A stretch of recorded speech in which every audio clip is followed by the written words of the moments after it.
Coucou YouTube, on se retrouve donc pour une nouvelle vidéo, donc le fameux Litté Rétro de 1996 qui devait arriver il y a 2 mois déjà. Je suis trop à la bourre, mais bon, il y a eu, voilà, j'ai eu pas mal de petits soucis perso, pro, tout ça qui ont fait que j'ai pas pu le faire à chaque fois. Et voilà, du coup, bah écoutez, on se retrouve avec les copines, voilà, comme d'hab, on a eu des petites discussions juste avant, un peu hors sujet, mais ça nous a fait du bien. Et maintenant, on va entrer, ouais, on va rentrer dans le vif du sujet avec donc cette année 95, 96, oula, d'ailleurs, j'ai plus quelle année juste, parce que je voyais 15, 15 viewers. 96, voilà, l'année de mes 14 ans. Où, ben, mine de rien, il y a eu pas mal de chefs-d'œuvre qui sont sortis, hein. Il y a pas mal de beau monde. En cette année 96, et bien écoutez, je vous propose d'attaquer directement avec, voilà, avec les petits statistiques. Alors, purée, là on peut difficilement faire plus éclectique, hein. Alors là, vraiment, j'avais plus de place, j'ai dû condenser des trucs, là, voilà, plein de trucs, plein de trucs différents. C'est bien. C'est vrai que d'habitude, on est... genre, il y a des années où il y a beaucoup plus de polar, des années où il y a beaucoup plus de SF. Là, c'est très réparti. Par contre, bon, les autrices, alors c'est mieux que dans la plupart des cas, mais quand même seulement un tiers d'autrices, hein. Seulement un tiers d'autrices. C'est pas foufou, mais bon.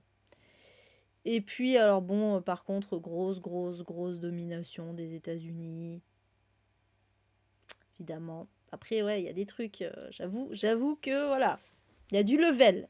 Il y a du level. Ah, t'as un doute sur la Belgique. Bah écoute, disons que c'est une autrice très connue. Autrice belge très connue. Voilà. Allez, let's go. Ouais, parce que Karine a fait des... Je précise que Karine a fait des pronostics. Voilà. Pour, elle a, enfin, elle a imaginé. Elle a pensé à une liste de livres, voilà, sortis en 96 et elle veut voir si je veux bien en parler. Ah, c'était une blague, d'accord, ok. C'était ironique en fait. On sait pas qui c'est l'autrice belge. Ok, je viens de percuter. Je pensais que t'étais premier Doug, moi. Bon, du coup, on attaque, mais là, on attaque avec le Canada, en l'occurrence, avec donc Captive de Margaret Atwood, voilà, autrice super connue. Ah, il n'y a qu'un tiers d'autrices, mais elles sont connues, hein, par contre, hein, enfin, quasiment toutes là. Ah ouais, t'as noté 26, ouais, j'en ai 27. Après, il y a un essai, c'est peut-être l'essai que t'as pas noté, hein, c'est possible, hein. Donc, Captive, roman historique de Margaret Atwood, qui a reçu le prix Giller, parce que c'est, et a été sélectionné pour le Booker Prize. Booker Prize. Donc, en fait, on est en 1859 et... ouais, attendez, parce que je veux pas trop spoiler. En fait, en 1843, voilà, c'est basé d'ailleurs sur une vraie histoire. Non? C'est ça, hein? C'est en 1843, c'est Thomas Kinnear et sa gouvernante Nancy Montgomery qui ont été assassinés dans la province du Canada. Et ces deux domestiques qui vont être reconnus coupables du crime et condamnés à la pendaison, c'est Grace Marks et James McDermott. Et en fait, c'est Grace qu'on va suivre dans cette histoire. Oui, c'est ça, c'est basé sur des événements, voilà, mais bien sûr, le récit est totalement fictionnel, et notamment, il y a un médecin, en fait, c'est basé, on va suivre un médecin fictif qui s'appelle Simon Jordan, qui va étudier le cas de Grace Marks, et notamment l'amnésie qui l'empêche de se souvenir des faits qui se sont déroulés juste avant et juste après les deux meurtres, voilà. Et donc, lui, il va s'impliquer petit à petit, personnellement, dans la vie de Grace. Voilà, donc j'en dis pas plus. Moi, j'avais vu la série. Oui, La Servante écarlate, c'est encore plus vieux, hein, c'est 1985, je crois. Ouais, ouais. Ouais, moi j'ai vu la série. Après, j'ai pas lu le livre, donc je ne sais pas quelles sont les différences entre le livre et la série. Et même la série, j'ai pas trop de souvenirs. C'est pas une série qui m'a particulièrement marqué. C'était sympa, mais ça m'a pas, voilà, j'ai pas été plus hypée que ça. Je suis plus hypée par la Servante écarlate pour le coup. Et du coup, t'as aimé toi, Estelle? T'as vu la série et lu le livre pour le coup, et donc la fin est différente dans la série. Ok. Et ouais, elle est récente la série pour le coup. Donc voilà pour celui-ci en l'occurrence. Donc pas lu mais vu la série en ce qui me concerne. J'ai toujours au moins un voire deux livres lus dans l'été rétro et au moins un dans ma palle. Je suis en train de regarder. Ouais, j'en ai deux lus là, au moins. Peut-être plus, je me souviens plus. Bref.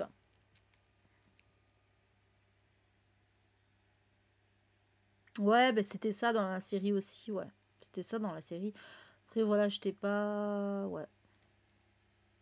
Pas plus que ça. Voilà. Pas nul, hein. C'était bien, mais en vrai, j'en garde zéro souvenir. C'est un truc de fou, quoi. Vraiment. Bref, bon, voilà. Ensuite... Alors, bon, ben, autrice très connue aussi, hein, Virginie Despentes, avec Les Chiennes savantes. Alors, c'est pas son plus connu, hein, c'est pas son livre le plus connu, honnêtement. Mais voilà, c'est un peu une espèce de réécriture des femmes savantes de Molière, euh,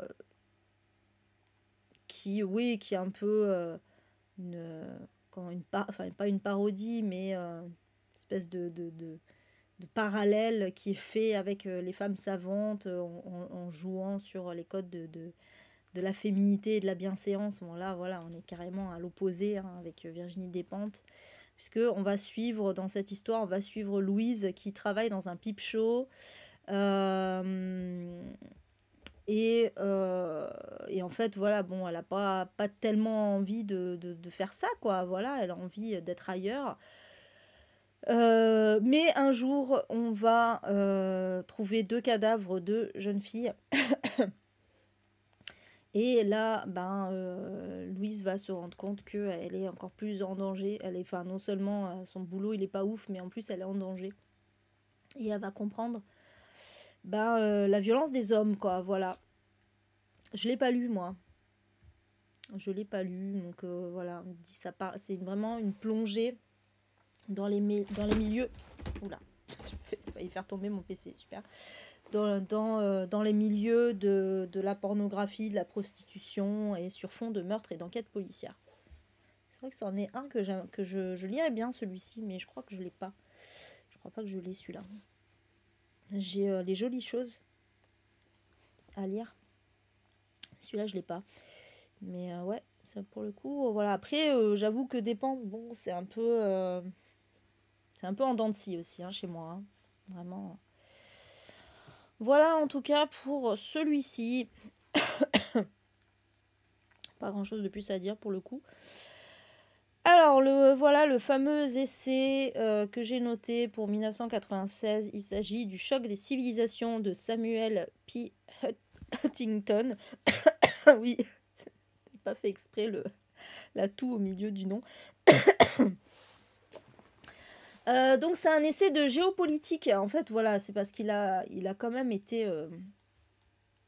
il a quand même marqué l'année parce que déjà il a été très très controversé notamment et il a donné lieu à de nombreux débats. Donc en fait dans cet essai Samuel Huntington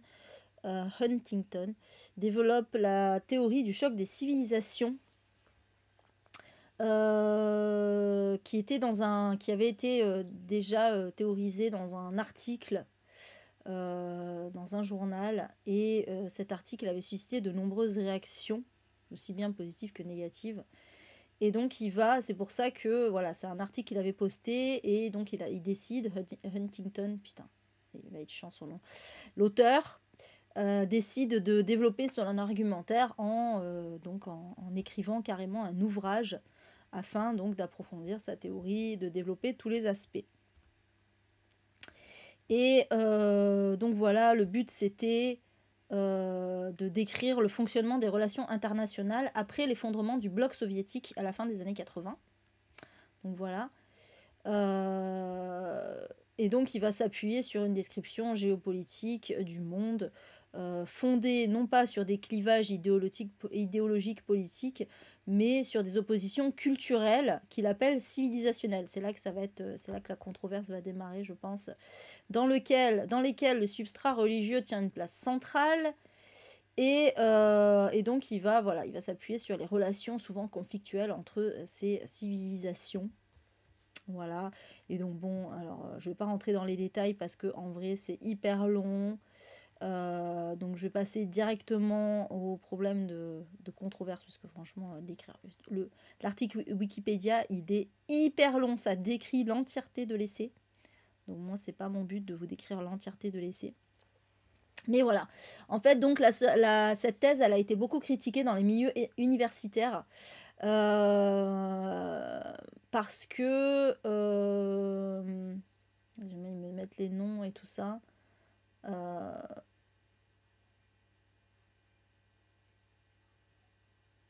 Ouais, pourquoi en fait? Je suis en train de réfléchir. Bon, j'imagine que c'est par rapport au fait qu'il parle de civilisation.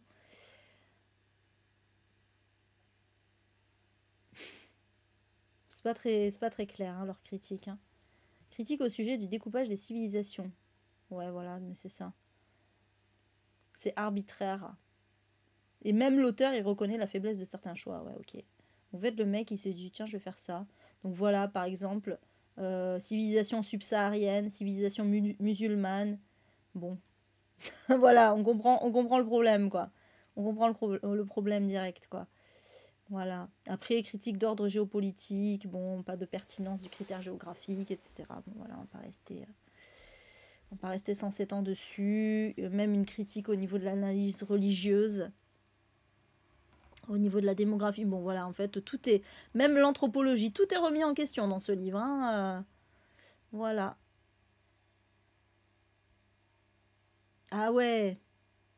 Alors que la thèse de Samuel Huntington a été largement invalidée dans le milieu universitaire, la presse française et internationale a cité l'ouvrage à de nombreuses reprises à l'occasion des attentats du 11 septembre 2001, en y voyant une validation a posteriori de son analyse.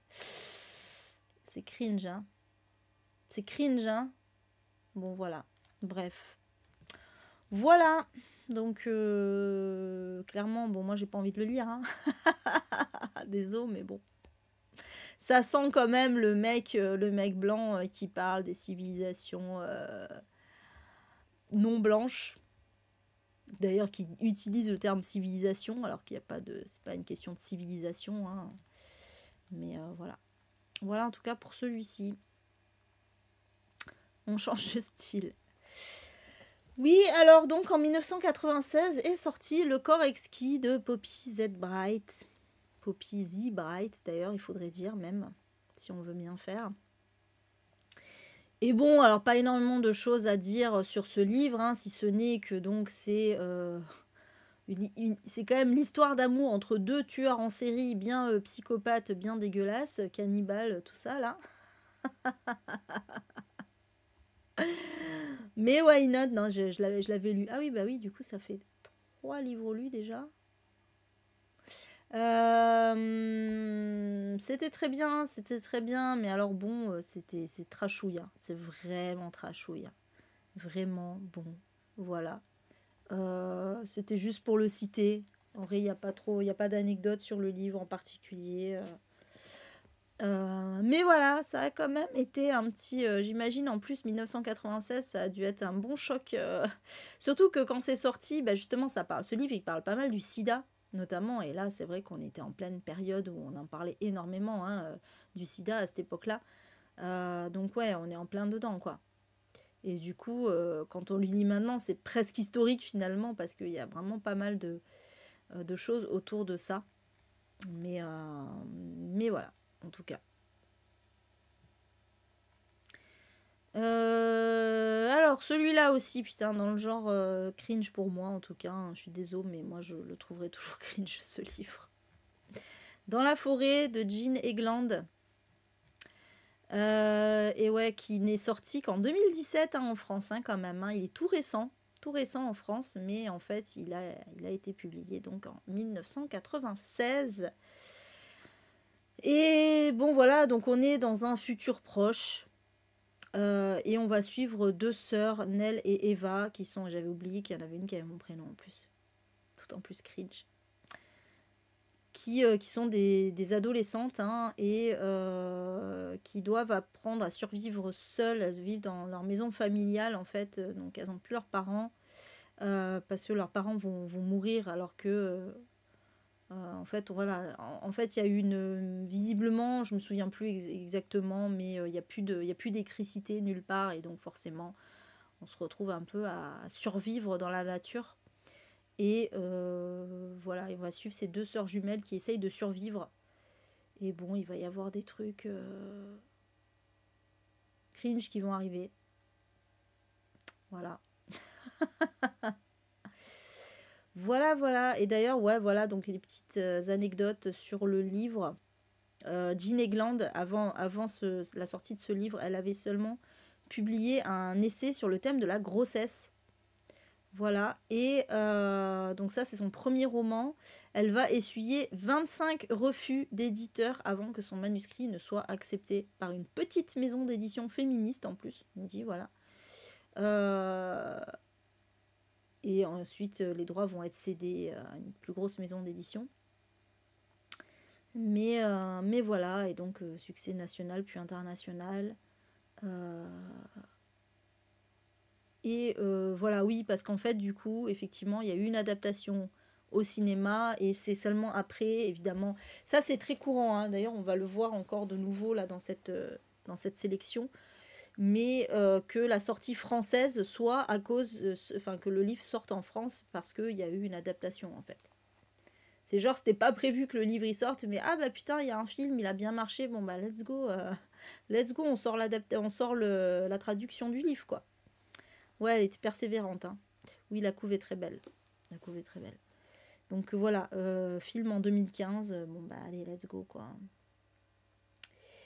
Voilà, donc on nous dit que c'est à la fois un roman d'anticipation post-apocalyptique, dystopique, récit initiatique, fable écologique et sur certains aspects œuvre féministe.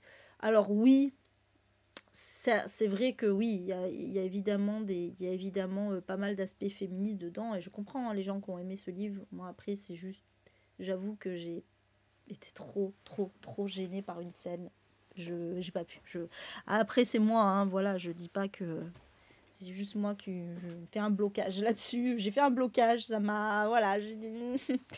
Puis bon, après, voilà, je sais pas. J'ai eu du mal avec ce livre. Mais je sais que, voilà, énormément de gens ont adoré, hein.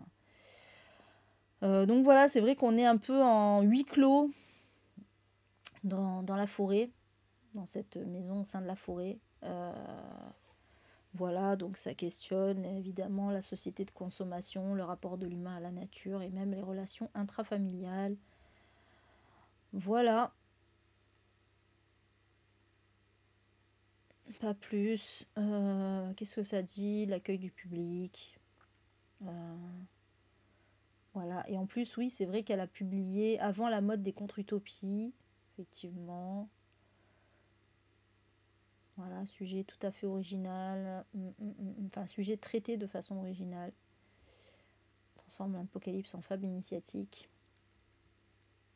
Bref, voilà.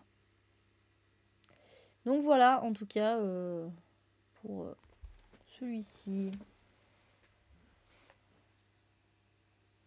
Waouh, c'est vrai, je savais même pas, je viens de percuter, parce que moi, je n'ai pas du tout vu le film. Mais les deux personnages, Nell et Eva, sont interprétés par Elliot Page et Evan Rachel Wood. Donc c'est Elliot Page, évidemment, avant son coming out. Hein. Son coming out trans. Mais je savais pas. Puis j'aime bien Evan Rachel Wood. Mais bon, je sais pas si dans le film il y a la fameuse scène là. Je pourrais pas voir le film s'il y a cette scène. C'est pas possible. Je pourrais pas. Ah non. Non. C'est des sœurs, putain. Bon, bref. Allez, je passe à la suite. Je passe à la suite. Alors, encore un livre ultra connu, évidemment, Désolation de Stephen King, qui est sorti en même temps que sa suite. Je crois que c'est la suite, hein, Les Régulateurs. Donc, je l'ai mis, il est aussi un peu plus loin. Je l'ai pas lu, moi, celui-là. Mais je crois qu'il n'a pas de... Alors, ça... Ah non, non, c'est pas la suite, Les Régulateurs. Pardon, je confonds. Ils sont sortis vraiment le même jour et Les Régulateurs, c'est sorti sous son pseudonyme, là, de son nom de plume, Richard Bachman. Ouais, Désolation. Je l'ai pas lu, mais putain, moi, c'est clair que j'ai trop envie de le lire en voyant le synopsis. Hein, j'avais oublié de quoi ça parlait. Mais il me semble que les critiques sont pas très bonnes sur celui-ci. Ouais, je crois que c'est un one-shot. Hein. Il me semble. Hein. Je confonds. S'ils le disent pas, ils le disent pas. Lien avec d'autres œuvres. Ah, c'est parce qu'on retrouve un personnage dans Les Régulateurs. Donc c'est vrai que du coup, c'est pour ça. Ouais, voilà. C'est pour ça qu'il y en a qui disent que c'est la suite, mais en fait, ils disent c'est un peu le roman jumeau de Désolation. Ils sont parus le même jour et ils ont les mêmes noms de personnages, mais c'est pas les mêmes personnages en fait. Parce qu'ils disent les âges et les physiques diffèrent. Et ils évoluent dans une situation totalement différente. Donc en fait, c'est pas du tout... l'un n'est pas la suite de l'autre. Voilà, c'est un tome compagnon. C'est un peu ça. Ouais. Donc c'est un tome, voilà, c'est un genre de diptyque, ce qu'on peut appeler, c'est pas une duologie où l'un est la suite de l'autre, c'est un diptyque, c'est-à-dire que les deux vont ensemble, mais peuvent se lire séparément, quoi. Donc au final, voilà, on peut les lire séparément. Voilà, alors après, il y a des références. Évidemment, la Tour Sombre, ça c'est toujours... Il y a un personnage aussi qui est apparu dans Rose Madder. Il y a les Tommy Knockers qui sont mentionnés. Bref, donc de quoi ça parle déjà? Parce que c'est pas tout ça. Ah oui, il a obtenu le prix Locus du meilleur roman d'horreur en 97. Voilà. Donc en fait, ouais, on va suivre un groupe de personnes qui va être comment dire, ils vont être arrêtés par un flic un peu bizarre. On est sur une route, on est sur la route nationale 50, la route la plus déserte d'Amérique dans le Nevada, et en fait on va suivre des personnes qui vont être arrêtées par un policier un peu étrange, voilà, pour infraction à chaque fois. Et ils vont être conduits. Pardon, Pardon, excusez-moi. Alors, ils sont pas tous ensemble, hein, les gens. Il y a d'abord un couple et après, il y a d'autres personnes. Et à chaque fois, ils sont conduits au poste de police d'une petite ville qui est un peu plus loin, un peu désertée, quoi. Qui s'appelle Désolation, d'ailleurs. Super. Et donc, ils vont être retenus prisonniers là-bas. Et voilà, il va se passer des choses, quoi. Voilà. Voilà. Mais ça a l'air cool, en vrai.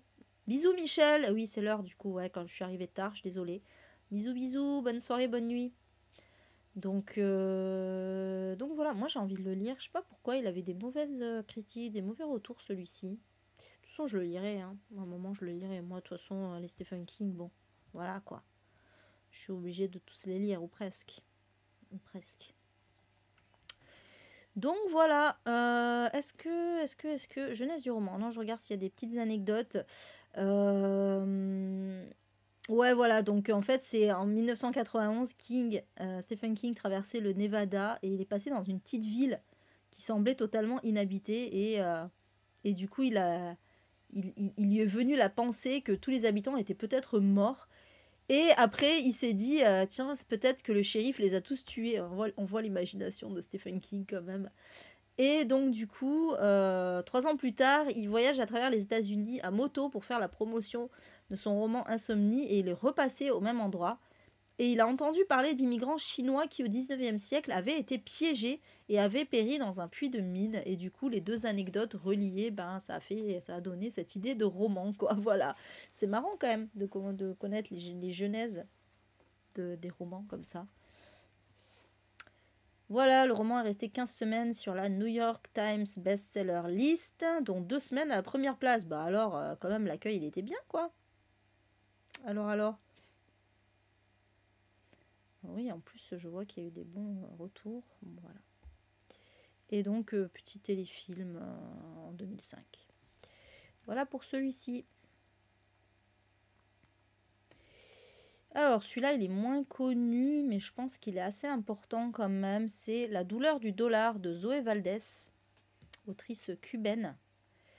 Pourquoi il est important? Parce que ça parle du régime de Fidel Castro, en fait. Hein, voilà, ça critique le régime de Fidel Castro.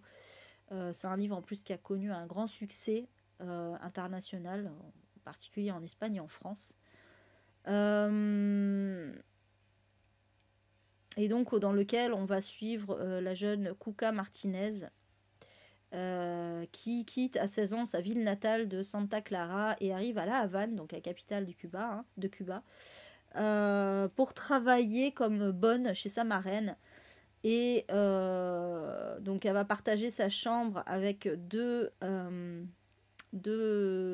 femmes qui vont devenir ses amies, deux bisexuelles, on dit, visiblement il y a de l'importance dans l'histoire.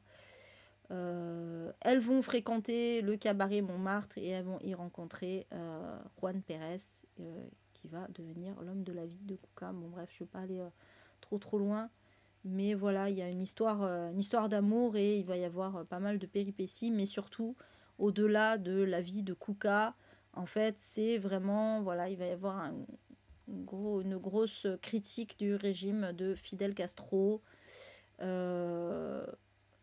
On nous dit, voilà, ça dépeint en détail la déchéance de Cuba, île livrée aux caprices de Fidel Castro, la corruption du régime, la difficile condition des femmes aussi, la misère et la faim. Voilà, donc tout ça, c'est dans ce livre de Zoé Valdés. Voilà. Bon, moi, je sais pas si j'ai très envie de le lire, honnêtement. C'est pas, voilà, c'est pas quelque chose qui m'attire spécialement, mais visiblement, voilà, ça a pas mal marqué à la sortie. Voilà pour celui-ci. Alors, on change complètement de style avec un roman fantasy dragon d'un crépuscule d'automne de Margaret Weiss et Tracy Hickman. Je viens de percuter en fait, c'est des autrices aussi et je ne les ai pas comptées. Bon, pas très grave, mais voilà, il y a un peu plus d'autrices que prévu. Je sais pas pourquoi dans ma tête c'était des auteurs, mais non. J'étais sûre que ça allait arriver en plus quand je regardais les autrices, là, tu vas voir que tu vas en oublier. Et ben ouais, c'est marrant. Hein. Donc c'est le premier tome d'une série qui s'appelle Le Lance-Dragon. Et notamment dans cette série, il y a plusieurs trilogies. Et donc c'est le premier tome de la trilogie des chroniques. Voilà. Et en fait, c'est basé. En fait, ces séries sont basées sur le jeu Donjons et Dragons. Voilà, donc c'est intéressant.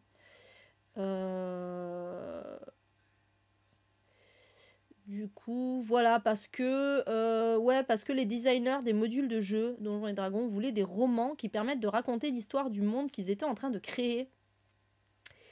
D'ailleurs, ouais, voilà, donc la maison d'édition, en fait, a accepté, mais à contre-cœur, visiblement. Sympa. Puis finalement, bah, ça a connu quand même un gros succès, quoi. Donc voilà, on est dans un monde, en fait, donc on est dans un monde de fantasy appelé Kryn, qui a été créé spécialement pour le gameplay de Donjons et Dragons. Et donc voilà, donc le monde adorait autrefois les dieux du bien et commence à croire que les dieux du bien l'ont abandonné et ainsi que tous les gens qui croient aux dieux du bien ont été abandonnés par les dieux du bien. Et du coup, il y a un groupe qui va apparaître et essayer de remplacer les dieux du bien. Et il s'appelle les Kesters. Voilà. Et donc, Voilà, et donc on a la disparition de 2 constellations dans le ciel qui vont annoncer le retour des forces du mal. Et des centaines de dragons aux ordres de la Reine des Ténèbres vont envahir le monde et le mettre à feu et à sang. Et on va suivre un groupe d'aventuriers mené par Tanis, le demi-elfe, qui avait pressenti le retour du mal et qui représente l'unique espoir de Kryn. Et donc, pour vaincre, ils doivent retrouver la seule arme capable de défaire les créatures de la Reine des Ténèbres, la mythique lance-dragon. Voilà, tout le titre de la saga. Et voilà, bon, clairement, là, c'est vraiment le truc classique de Donjons et Dragons, des jeux de rôle d'une façon générale, avec le groupe d'aventuriers, etc. Et donc, voilà, il y a le demi-elfe, il y a le chevalier, voilà, il y a le mage, il y a le nain, bon, voilà, c'est classique, quoi. Voilà, en tout cas, pour celui-ci. Ouais, c'est pas mal, non, mais ouais, c'est clair, après, quand on a joué au jeu de rôle, c'est sûr que... Ah oui, ouais, c'est pas très grave. Voilà, en tout cas. Ensuite, allez, on change de style again, mais bon, évidemment, celui-là, tu l'avais forcément, Karine. Celui-là, tu l'avais forcément, Fight Club de Chuck Palahniuk, qui est donc sorti. Alors voilà, alors là, typiquement, la sortie française à cause du film, quoi. Enfin, grâce au film, en l'occurrence. Mais voilà, donc c'est se rendre compte que bah, la traduction française n'a été pas prévue plus que ça, mais ah putain, il y a le film qui sort, vite, vite, vite, vite, il faut traduire le livre en français, let's go. Donc, dans cette histoire, on va suivre un homme. Alors putain, il a un prénom, parce que oui, je me rappelle de Tyler Durden, mais le héros, j'ai oublié son prénom, et évidemment, il n'est pas mis. J'ai oublié son prénom. Bon, c'est un homme. Le narrateur est un homme. Ok, ça marche, Karine. Donc c'est un homme insomniaque qui est jeune cadre dans une société automobile américaine et qui a envie de sortir de son quotidien monotone. C'est vraiment, voilà, il incarne vraiment l'individu lambda de la société de consommation avec une garde-robe remplie de marques de luxe, un appartement meublé chez Ikea, quoi. Et, et voilà, il considère qu'il a réussi sa vie, mais en même temps que sa vie est trop monotone. Et il va rencontrer un jour Tyler Durden, donc un homme qui, lui, est très sûr de lui et qui va un peu lui prodiguer des conseils et surtout avec qui il va fonder le Fight Club. Et en fait, voilà, le narrateur, il va perdre son appartement, justement, qui a été incendié, et donc il va se lancer dans ce Fight Club, donc qui est un club de combat clandestin, où les jeunes se battent pour évacuer un peu tout ce qu'ils ont sur le cœur, tout ça, voilà, pour se défouler, en fait, hein, c'est complètement ça, pour sortir de leur quotidien monotone. Euh, et en fait, voilà, on va suivre ces deux hommes, dont un qui veut sortir de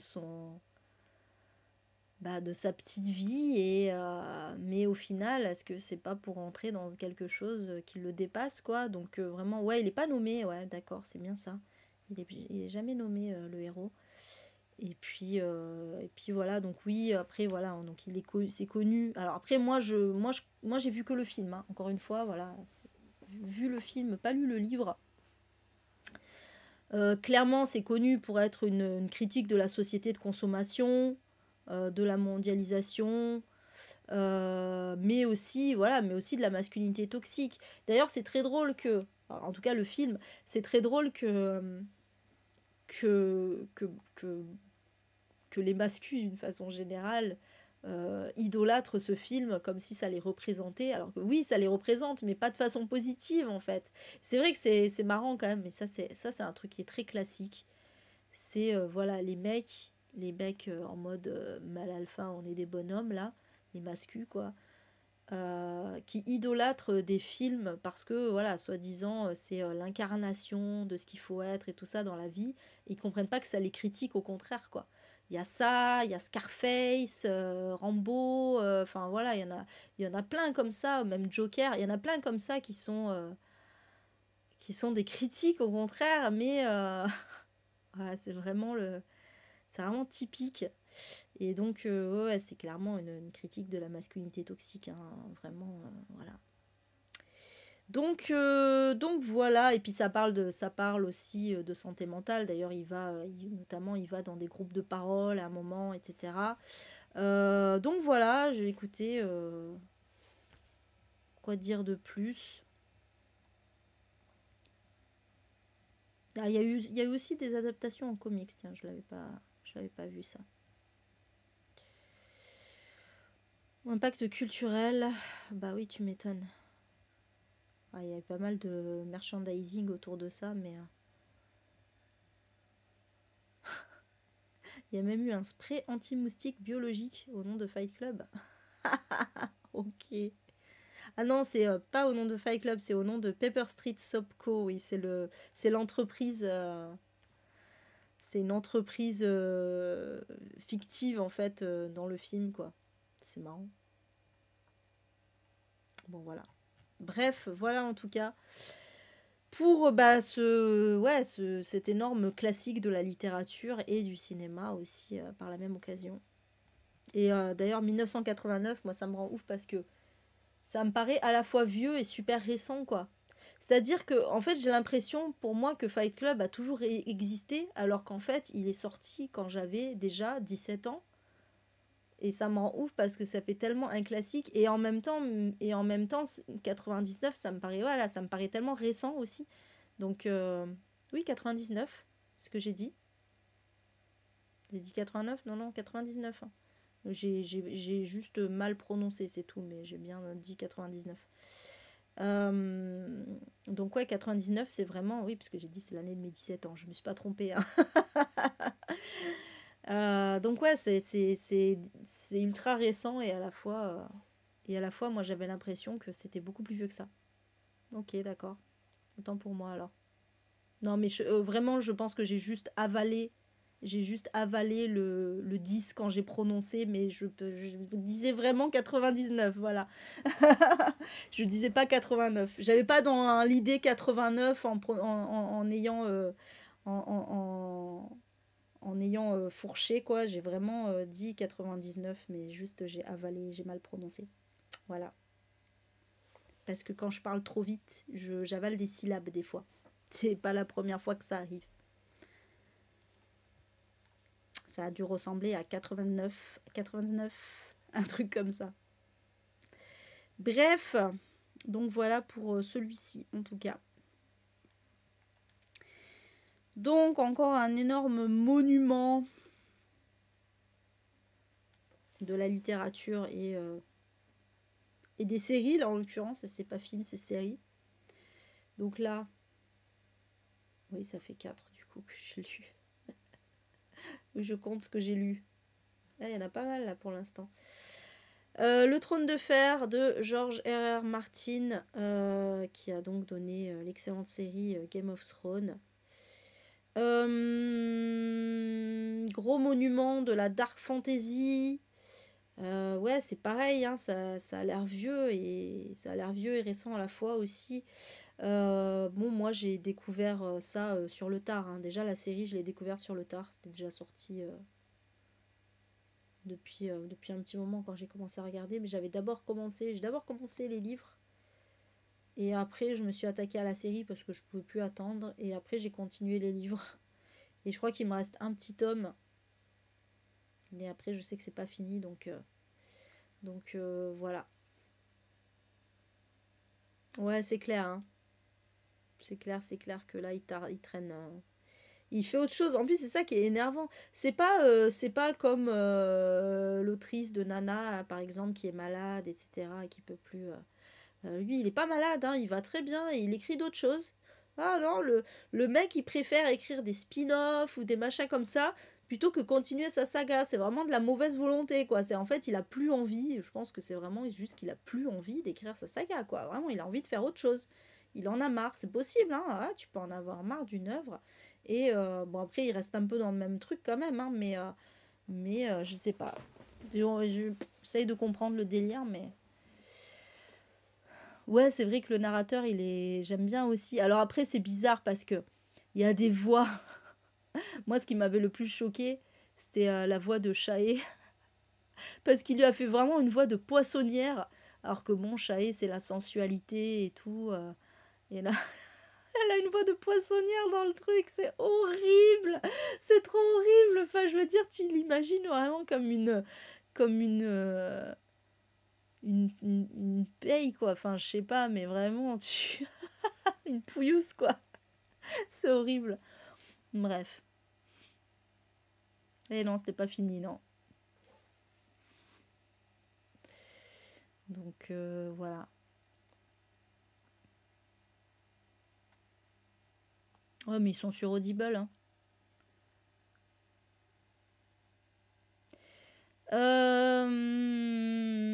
Donc, oui, bon, alors est-ce que je dois raconter l'histoire? Bon, voilà, en gros, allez, on va raconter vite fait que, en gros, on est donc dans un monde de fantasy qui s'appelle Westeros. Enfin, le monde s'appelle pas Westeros, on est sur le continent de Westeros. Après, il y a d'autres continents aussi, hein, d'ailleurs. Et à Westeros, en fait, donc il y a un roi et son bras droit, c'est la main du roi, son bras droit, c'est Ned Stark, qui a sa petite famille. Voilà, on va suivre un petit peu la famille Stark comme ça au début, jusqu'à ce que le roi Robert Baratheon meure et que ça soit le bordel parce que le problème, c'est que il est marié avec Cersei et Cersei a eu 2 enfants, mais pas avec lui. Et elle a eu 2 enfants, alors officiellement avec son mari, mais en réalité, c'est 2 enfants qu'elle a fait avec son frère, qui s'appelle Jaime. Et le truc, c'est que bah, normalement, ça devrait être évidemment son fils aîné, Geoffrey, qui accède au trône, sauf que la vérité va être dévoilée que ce ne sont pas des enfants légitimes. Et donc c'est le frère, les 2 frères d'ailleurs même de Robert Baratheon qui vont réclamer, qui vont revendiquer le trône. Parce que normalement, si le roi n'a pas d'enfant, c'est le frère, hein, le frère aîné en l'occurrence, qui doit prendre sa suite. Et puis ça va partir en live, tout le monde va vouloir accéder au trône. Et voilà comment on part sur un gros jeu de pouvoir. Parce qu'il y a à côté, on va suivre aussi Daenerys, qui, elle, revendique le trône. Pourquoi? Parce que l'ancien roi avant Robert Baratheon était un Targaryen, donc c'était son oncle, je crois. Et, et le truc, c'est que le trône a été pour elle usurpé. Et voilà, et donc le trône devrait revenir aux Targaryens. Bref, chacun a ses raisons de revendiquer le trône. Et voilà, et il y a du sang, du sexe, t'as oublié le sexe, hein, beaucoup de sexe, beaucoup de sang, beaucoup de bastons et beaucoup de dragons. Enfin, pas trop de dragons, mais un petit peu de dragons. Donc voilà. Oui, la série, c'est fini. Mais bon, la série, elle suit pas les livres, en fait. La série, au début, oui. Au début, la série suit les livres. Après, ça part vraiment dans quelque chose de très différent, au final. Enfin, très différent. Disons qu'il y a un fil rouge qui suit un peu le truc, mais bon, il y a énormément de différences entre la série et les livres.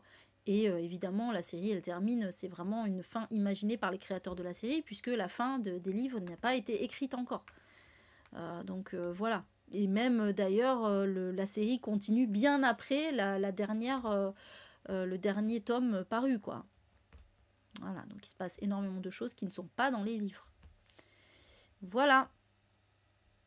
Voilà, voilà.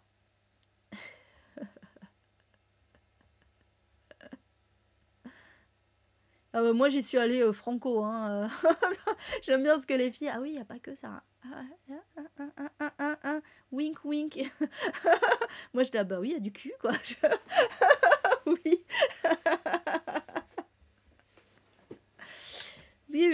cul. Clairement. Voilà, voilà. Bref, mais on suit énormément de personnages, on suit énormément de POV différents, enfin d'arcs narratifs différents, quoi. Voilà. Mais c'est très très bien.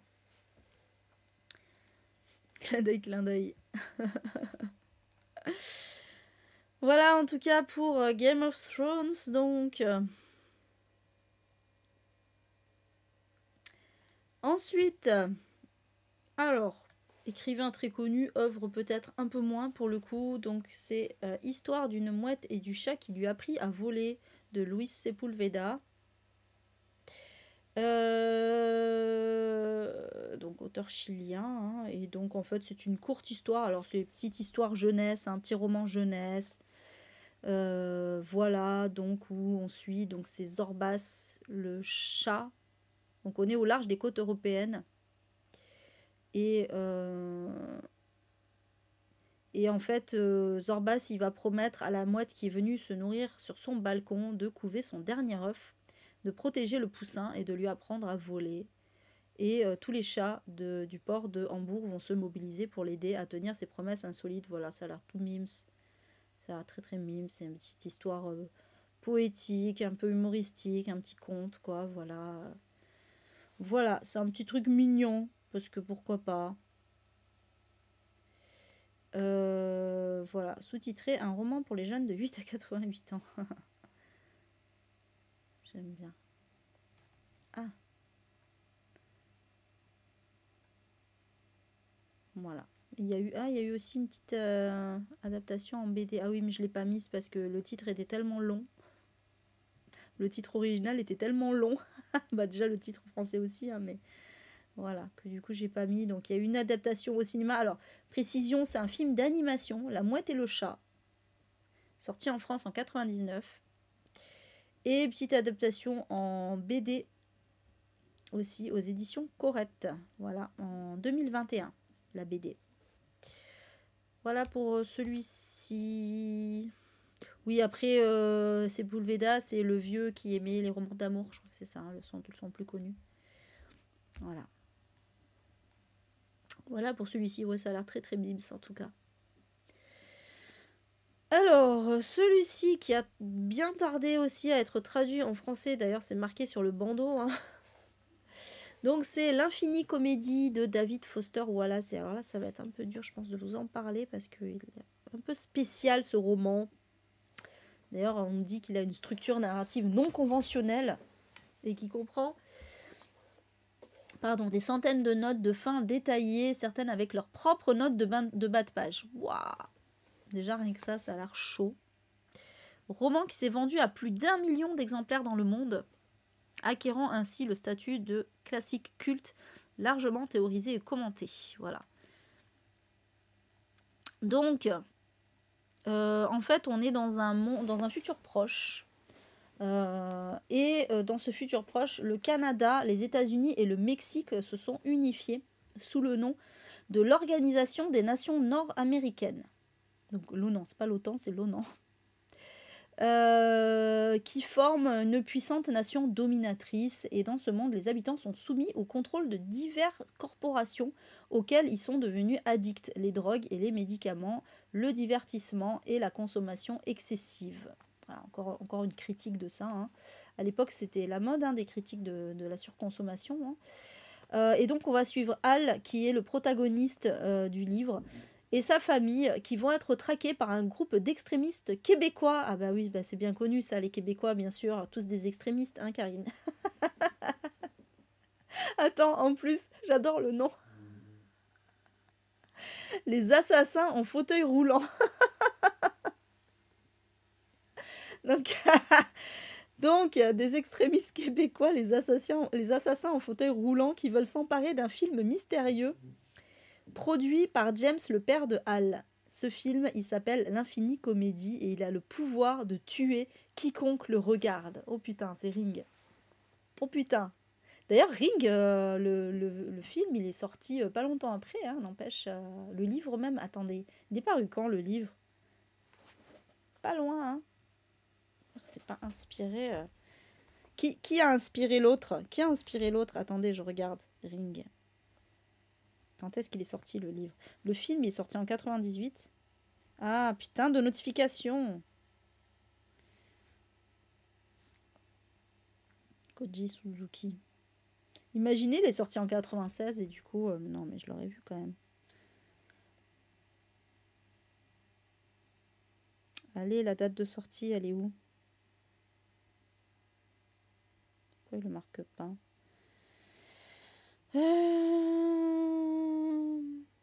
1991. Ah, c'est plus vieux. Ah, ouais, 1991. Donc c'est plus vieux. Donc c'est David Foster Wallace qui a copié. Voilà. Non, en vrai, ça a l'air cool, hein. En vrai, ça a l'air cool. Donc voilà, et on nous dit, après ça a l'air un peu space quand même, on nous dit que c'est un roman encyclopédique postmoderne. Donne envie, hein. Célèbre pour sa longueur. Oh putain, attendez, il fait combien de pages? C'est marqué. Oh putain. Ok. Putain, moi qui aime pas les pavés. Le truc, il fait 3 pavés là. Attention. Il fait 1488 pages. Voilà. Est-ce que vous voulez toujours le lire? 1488 pages, la version française. Hein. Pouah.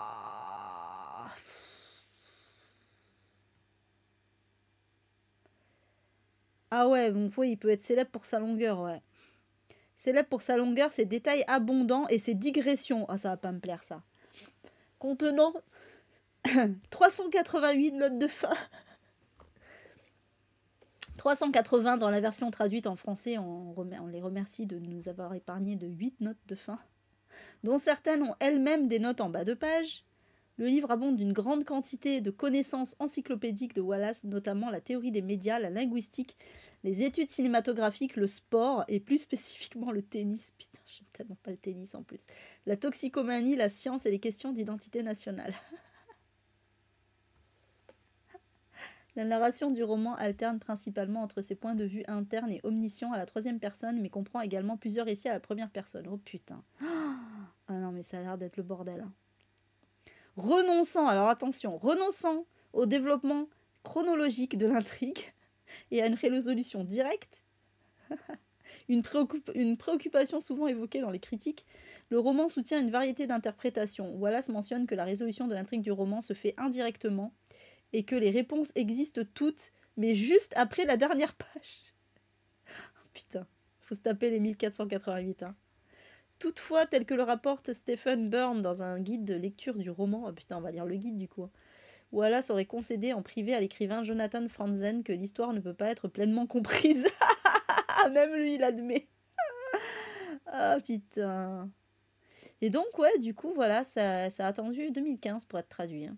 En même temps, ça devait être tellement chiant à traduire. Oh, j'imagine même pas le travail, quoi. Bah tiens, ils le disent d'ailleurs. La tâche de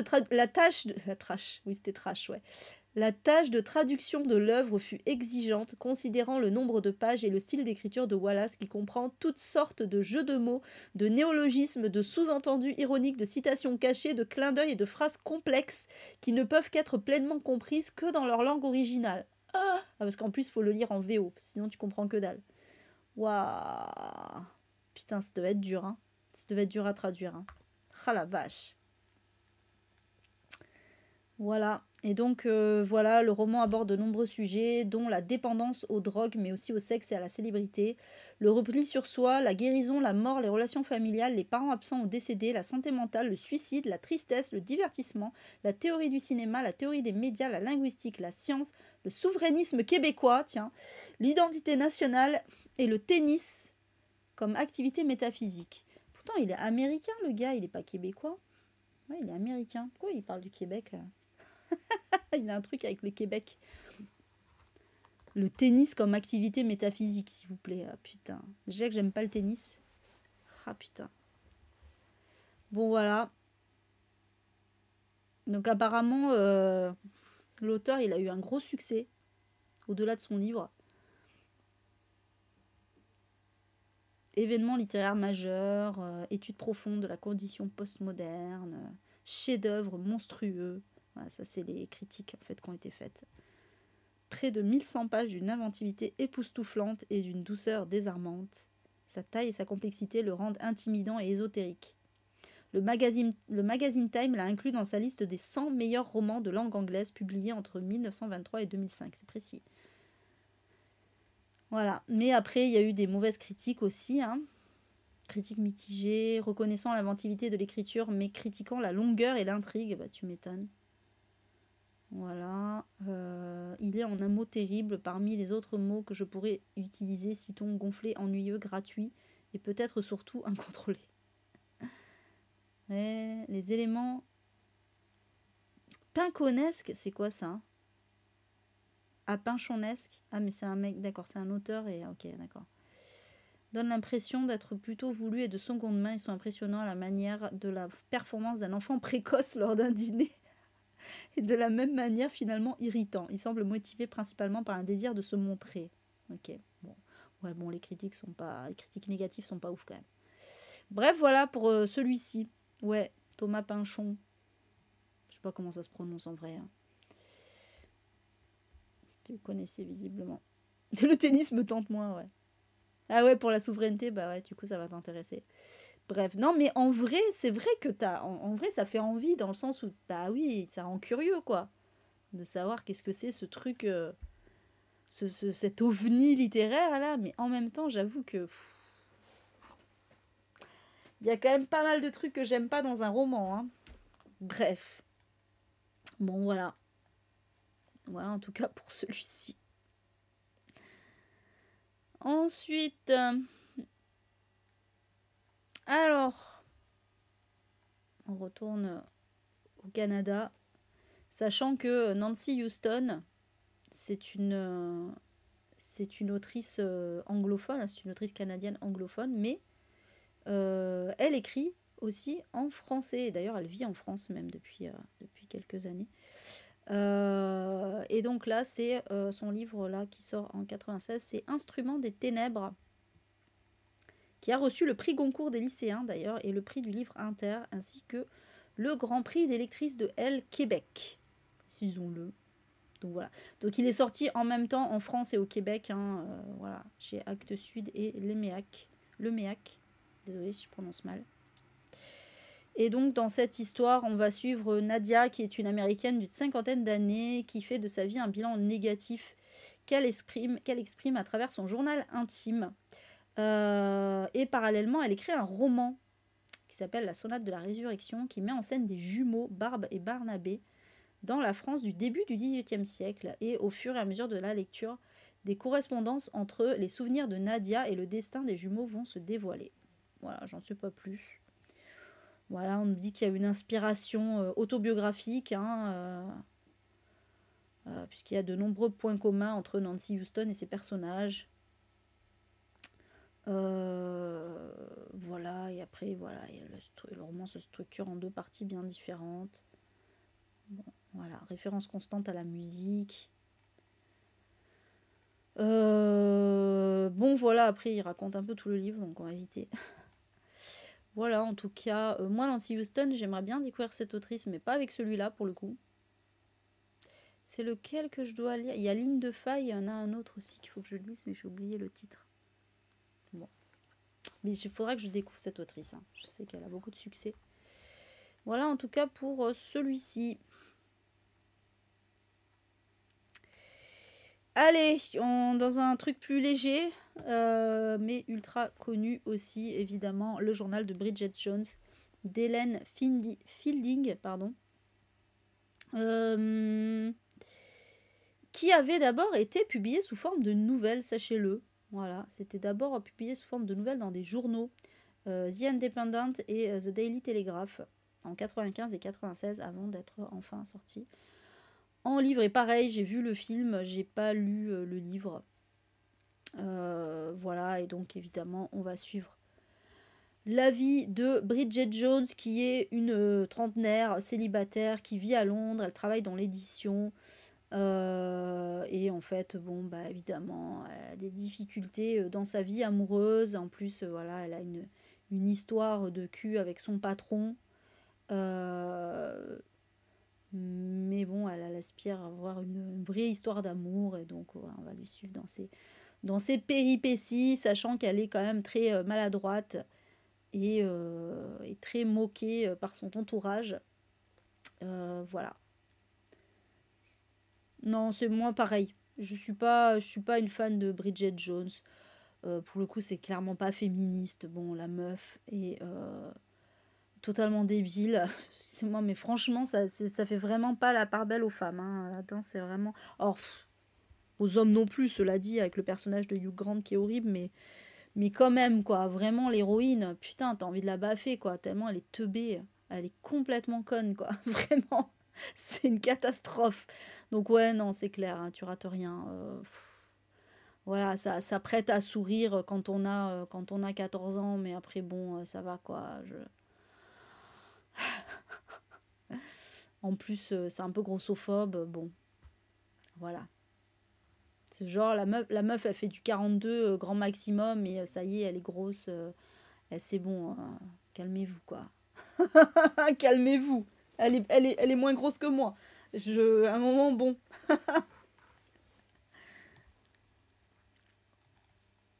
Ah ouais, c'est vrai, le livre fait partie des 100 livres BBC. Ok, BBC, pardon.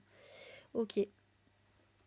Après, j'ai pas lu le livre, hein. Peut-être le livre est mieux que le film, mais bon, j'imagine bien qu'on a le même genre de personnage, quoi. Voilà, voilà, voilà. Oui, alors ouais, les petites anecdotes, effectivement, c'est vrai que les parallèles avec Orgueil et Préjugés sont assez connus. Bon, bah évidemment, Marc Darcy, voilà, le personnage, le love interest dans le roman. C'est le de Darcy de Orgueil et Préjugés, et c'est vrai qu'ils sont, en plus, c'est le même. C'est tout à fait le même caractère et tout ça, machin. C'est le mec qui a l'air détestable, et alors qu'en fait, c'est un bon gars, quoi, voilà. Et en plus, c'est le même acteur. C'est ça qui est drôle. C'est que c'est le même acteur. C'est Colin Firth qui a joué dans Orgueil et Préjugés et la série, attention, pas le film. Voilà. Et du coup, et justement, en plus, c'est très marrant parce que dans le roman, ça je le savais pas, mais dans le roman, en fait, Bridget fait une fixation sur la série Orgueil et Préjugés, la série de la BBC, Orgueil et Préjugés. Et donc, ils ont pris l'acteur, donc c'est rigolo. Voilà, bref. Donc voilà, et après on nous dit la relation entre les deux protagonistes masculins principaux, oui, c'est aussi un peu Wickham et Darcy, c'est vrai, dans Orgueil et Préjugés. C'est vrai que ça ressemble beaucoup, quoi. Bon, voilà, hein. Voilà, voilà. Ah oui. J'espère que les 99 autres sont mieux. Ah oui, en plus, tu dois lire tous les 100. Bah, bon courage. Bon, après, j'ai envie de dire, ça doit pas être. À défaut d'être bien, ça doit pas être compliqué à lire, au moins. Tu vas pas non plus t'ouvrir les veines à lire Bridget Jones. Je pense que ça doit être un truc assez léger, quoi. Donc voilà. Ah oui, il y a la Bible, putain. Oh my god. Bon courage. Ah, je préfère lire le journal de Bridget Jones que la Bible, en vrai. Choisir. Franchement, tellement pas envie. Bon, bref, j'avance parce que du coup, je vais terminer à pas d'heure là. Tu veux une planche? Ensuite, alors, celui-là, on va passer vite. Petit roman jeunesse, mais qui a pas mal marché. C'est Junk de Melvin Burgess. Qui a été adapté en téléfilm aussi, un peu de temps après. Qui a remporté la médaille Carnegie. Je sais pas ce que c'est, mais voilà, sachez-le. Et donc, voilà, en fait, on est au milieu des années 80 en Angleterre. On va suivre la vie de deux adolescents qui va changer quand ils décident de s'enfuir de leur petite ville pour aller à Bristol. Parce que voilà, il y en a un, donc sa vie est devenue un calvaire à cause de son père qui le bat et sa mère alcoolique. Et sa petite amie qui, elle, est révoltée contre ses parents et contre l'autorité, va le rejoindre, mais sauf qu'ils ont 14 ans et ils sont sans ressources, sans abri, et voilà, on va suivre en fait leur plongée dans l'engrenage de la drogue. Voilà, ça a l'air joyeux, voilà, voilà, voilà. Donc voilà, après c'est pas une histoire vraie, mais ils disent voilà, c'est un peu dans le même genre que moi, Christiane F, droguée prostituée, et l'herbe bleue, c'est un peu le même délire. Voilà, j'ai rien de plus à dire là-dessus. Non, oui, c'est Anthony Burgess. Moi aussi j'avais tiqué sur le nom. C'est vrai, j'avais tiqué sur le nom, mais oui. Peut-être c'est la même famille, hein. Est-ce que c'est marqué si c'est la même famille? Parce qu'il est britannique aussi, non, Anthony Burgess? Écrivain britannique? Non, mais ils le disent pas. Non, je pense qu'ils le diraient quand même, s'ils étaient de la même famille. C'est juste un hasard. C'est juste un homonyme. Il n'y a pas qu'un âne qui s'appelle Martin. Bref, voilà en tout cas pour celui-ci. Voilà, je me rappelle qu'il était au CDI du collège où je travaillais d'ailleurs, mais je l'avais jamais lu. Après, je suis pas très fan des histoires de drogue, honnêtement. Donc, Monsieur Martin, auteur... Ah oui, oui.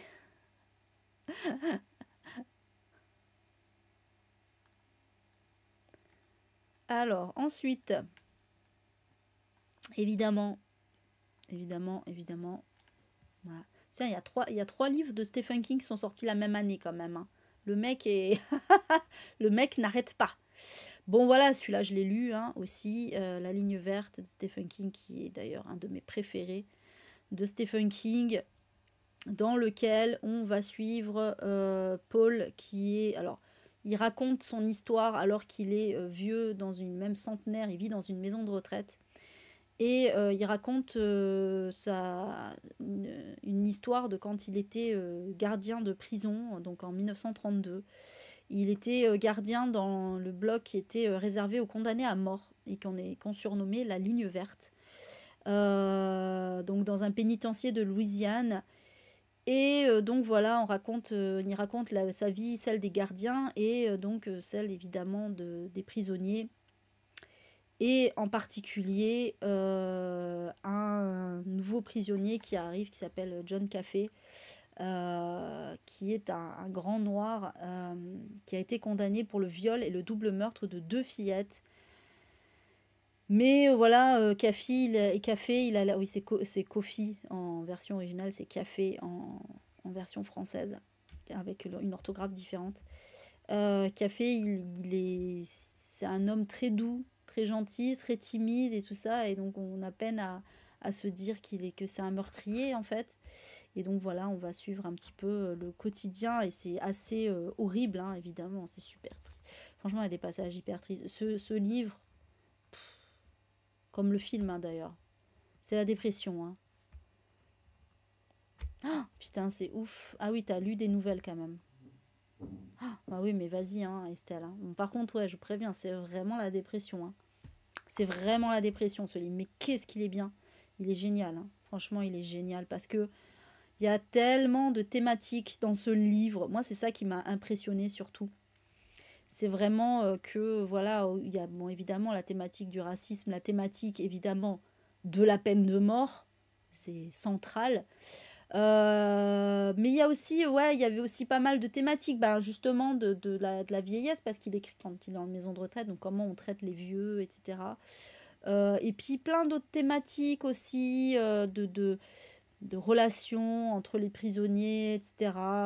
Après, voilà, les trucs d'enfance difficiles. Euh, la relation à l'animal aussi, on le voit là sur la couverture avec cette petite souris là. Ah là là. Ah, c'est Mr. Jingles. Ah ouais, Mr. Jingles. Ah, c'était grave émouvant ça aussi. Donc, ouais, franchement. Ils ne disent pas d'ailleurs, ils disent pas les thématiques. Ils disent pas. C'est dommage qu'ils en parlent pas, parce que quand même, il y a pas mal de choses ultra, ultra bien dans ce livre.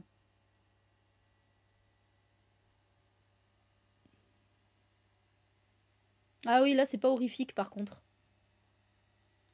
Non, non, celui-là, il est pas horrifique, hein. Il est pas du tout horrifique. Là, c'est vraiment un livre. Alors, il y a une part de fantastique, mais c'est un livre vraiment sur la peine de mort et sur le racisme principalement, hein, vraiment. Et puis, un livre ultra émouvant. Voilà, il y a vraiment des thématiques engagées fortes dans ce livre, quoi. 2263 aussi, il est formidable. 2263, c'est un chef-d'œuvre. Pareil, il est dans mon top 5, hein. Il est dans mon top 5, hein. Les deux, là, ils sont dans mon top 5, hein. Vraiment, il n'y a pas photo, quoi, hein. Donc, voilà. Et du coup, voilà, alors sachez-le si vous ne le saviez pas déjà, mais je pense que certains doivent le savoir quand même. Ça a d'abord été publié en roman feuilleton. Donc, du coup, on a eu une parution aussi bien originale que française en 5 petits tomes. Donc, vous pouvez, nous, on a le fameux coffret avec les 5 tomes là. Voilà, donc en fait, c'était un roman feuilleton.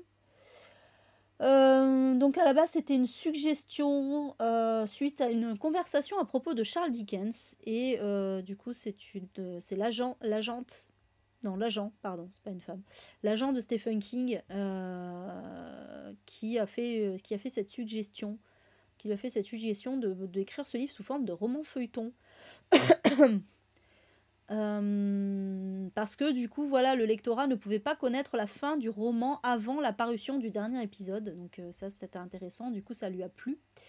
Et donc, voilà, il va se lancer dans l'écriture du premier épisode alors qu'il était en phase de relecture de Désolation, justement, hein, dont j'ai parlé plus tôt. Voilà, il ne savait pas du tout où le mènerait l'histoire, ni combien de temps ça lui prendrait. Et du coup, voilà, ça a été édité comme ça. Alors, je sais pas à quelle fréquence, ils le disent pas. Ah, 6, j'ai dit 5, ouais, c'est 6 en fait. Il me semblait que c'était 5 tomes. Coucou Solveig, comment ça va? T'arrives quand on parle de Stephen King, c'est marrant. J'espère que tu vas bien. Ouais, c'est 6 tomes. Il y a eu un épisode par mois. Ouais, c'était par mois en fait, voilà, un épisode par mois. Voilà. Et donc du coup, bah oui, ça a été évidemment direct sur la liste des best-sellers. Donc, du coup, c'est marrant parce que, donc, comme il y a eu les 6 tomes de la ligne verte, plus Désolation, plus les régulateurs, il a eu, la même année, 8 livres qui ont été sur la liste des best-sellers, donc en 96, quoi. Truc de fou, quand même, hein. C'est incroyable, hein. Il est classé à la 7e place des romans favoris des lecteurs de Stephen King lors d'un sondage organisé par le magazine Rolling Stone en 2014. Donc, ah bah tiens, ça y est, ouais, là ils le disent. Bah voilà, c'est ce que je disais. Bon, le livre est avant tout une dénonciation du racisme et de la peine de mort. Bon, voilà, hein, ce que je disais tout à l'heure, évidemment. Il y a même un gars qui a vu dans le personnage de John Café une réincarnation de Jésus-Christ. Jésus-Christ, les deux se disent d'ailleurs. À cause des initiales notamment, ouais, enfin pas que les initiales, mais qui revient encore et à travers les siècles, attendant le moment où il sera enfin reconnu au lieu d'être tué. Ah oui, c'est marrant ça. Donc voilà, prix Bram Stoker du meilleur roman. Et il a été nommé au prix Locus du meilleur roman d'horreur, terminant à la 8e place. Ok, bah voilà, vous savez tout. Vous savez tout.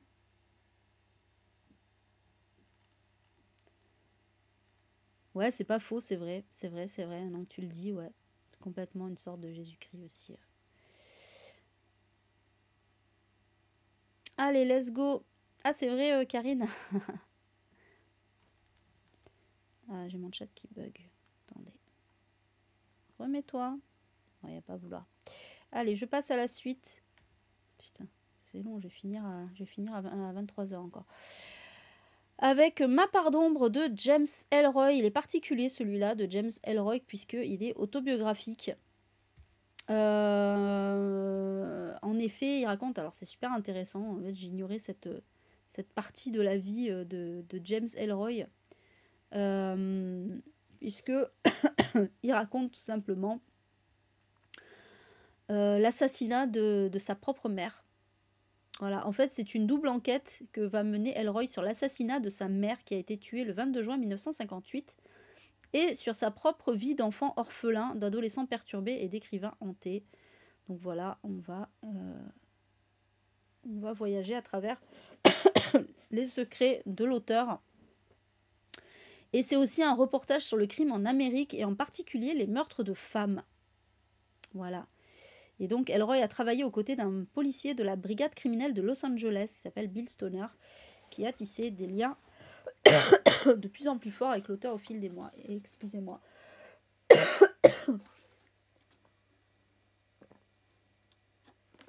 Donc voilà.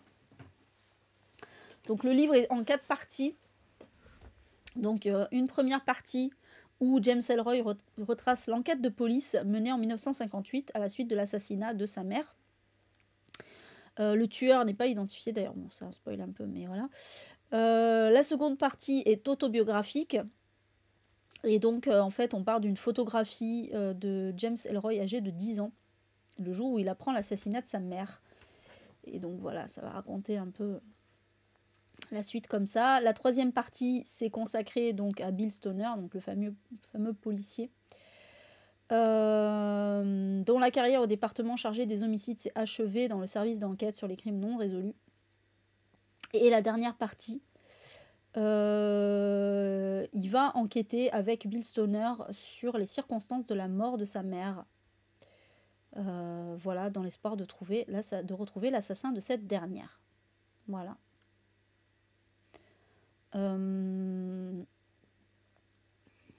Voilà, donc on nous raconte... Putain, je savais même pas, mais voilà. Donc James Elroy, il est passé par la drogue et l'alcool, mais il a aussi connu une dérive nazie.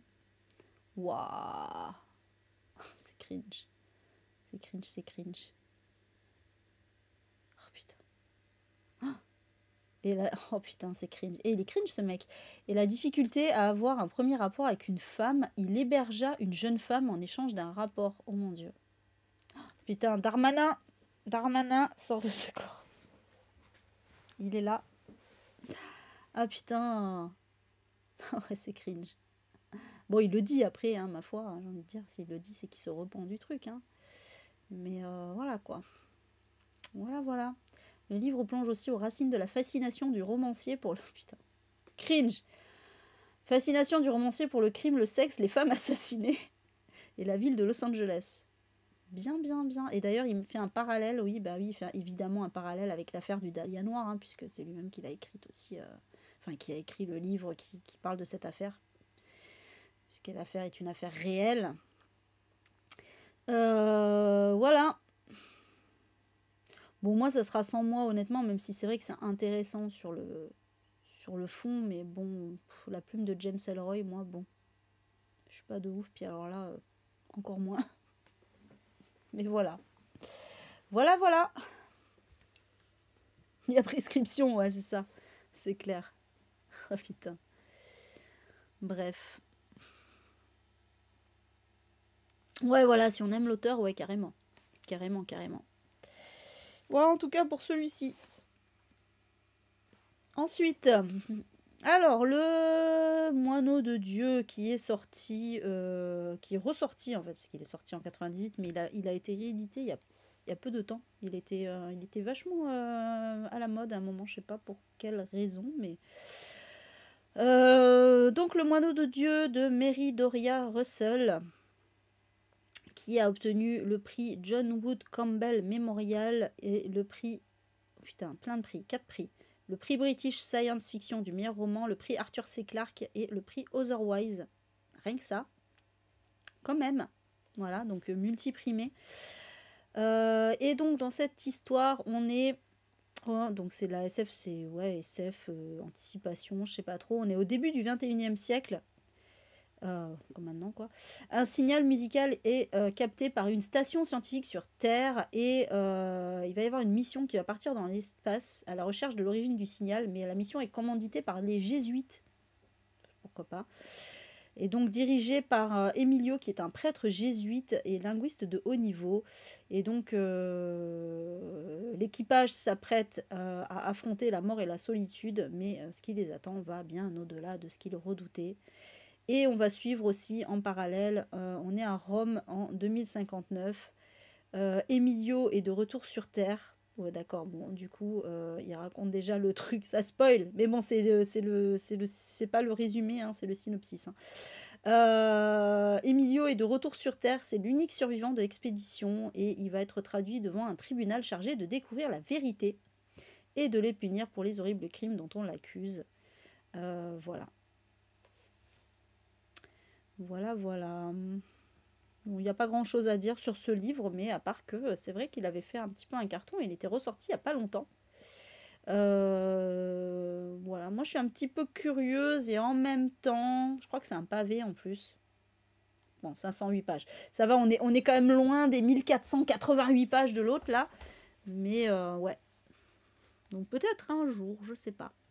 Voilà en tout cas pour celui-ci. D'ailleurs, j'avais pensé à celui-là quand il y avait eu dans le défi lecture le truc des oiseaux là, les noms d'oiseaux là, dans le titre. Mais je l'avais pas, mais j'y ai pensé. Bref. Let's go pour la suite. On passe à de la bonne urban fantasy avec Neverwhere de Neil Gaiman que j'ai lu. D'ailleurs, ça fait 5 livres lus. Eh, c'est mon record là. Hein. 6, je viens de voir. Ouais, j'en ai eu 6 en tout. Et j'en ai eu 6 et encore, j'ai lu qu'un seul Stephen King sur 3, ça aurait pu être plus. Hein. Vraiment. Donc, Neverwhere, ouais. Alors, sachez que Neverwhere existe en série, mais que ce n'est pas une adaptation du livre, puisque c'est l'inverse. Neverwhere, en fait, ça a d'abord été une série télévisée, donc anglaise, hein, de 6 épisodes, qui a été écrite par Neil Gaiman et diffusée sur la BBC en 96. Et ensuite, Neil Gaiman a donc fait l'adaptation de cette série en roman. Donc c'est l'un des premiers livres de fantasy urbaine traduits en France. Et donc il a été ensuite adapté en BD. Donc dans cette histoire, on va suivre Richard qui vit à Londres, voilà, petite vie sans histoire, il travaille dans un bureau, il s'apprête à se marier. Mais un jour, il va sauver la vie d'une jeune fille qui s'appelle Porte, qui a le don de savoir ouvrir tout ce qui peut s'ouvrir. Et donc, elle peut ouvrir des portes donnant sur n'importe quel endroit de l'univers auquel elle pense. Et donc, Richard va découvrir qu'il existe un Londres d'en bas, un Londres souterrain peuplé de mendiants qui parlent aux rats et toute une société féodale et magique. Et donc, il va suivre Porte à la recherche des assassins de son père. Voilà, et en fait, à cause de Porte, Richard, il a perdu sa vie, sa fiancée l'a quitté, ses proches ne le voient plus, etc. Et du coup, il essaye de reprendre sa vie normale. Voilà. Voilà, voilà. Moi, je l'avais lu, j'avais bien aimé, j'en garde pas énormément de souvenirs, mais de mémoire, c'était assez sympa quand même. C'était plutôt sympathique. Voilà. Le truc était assez original, en fait. L'idée était originale. Les portes a vécu au château de Porte. Oui, oui, Porte qui sait ouvrir des portes. Oui, c'est clair que c'est pas très original, on est d'accord, hein, j'avoue que bon. Voilà. Le mec c'est pas trop foulé pour les noms, j'avoue. Effectivement. Effectivement. Après, Richard est pas spécialement riche, hein, donc... Mais bon, c'est vrai que Porte... Bon. Bref, voilà, en tout cas pour celui-ci. Allez, on passe à un petit jeunesse qui s'appelle No Pasaran, le jeu de Christian Lehmann. Bon, voilà, pareil, c'est un petit jeunesse qui avait pas mal marché à l'époque. Donc, en fait, dans cette histoire, on va suivre 3 adolescents qui sont assez fascinés par la guerre. Donc, c'est Eric, Thierry et Andreas. Qui partent donc ils partent en voyage à Londres, un voyage scolaire je suppose d'ailleurs, et ils y trouvent un jeu vidéo et ce jeu vidéo va en fait leur permettre de plonger réellement dans différents conflits du XXe siècle. Donc il y a une histoire de voyage dans le temps, hein. Donc la Première Guerre mondiale, la guerre du Vietnam, la guerre d'Espagne, voilà. Et le truc, c'est que Andreas, il va se trouver une sympathie pour le nazisme. Coucou James Ellroy. Et du coup, il va passer de plus en plus de temps dans le jeu, alors que ses amis, eux, s'en détournent. Et voilà, bon, je n'en dis pas plus, mais voilà. Voilà donc pour... c'est un truc donc évidemment anti... antifasciste, hein, voilà, clairement. Moi, je l'ai pas lu, j'avais failli le lire en plus, je me rappelle, parce qu'il paraît, il était au CDI du collège où je travaillais, mais je l'ai pas lu finalement. Mais c'est vrai que c'est un truc que je pourrais lire par curiosité.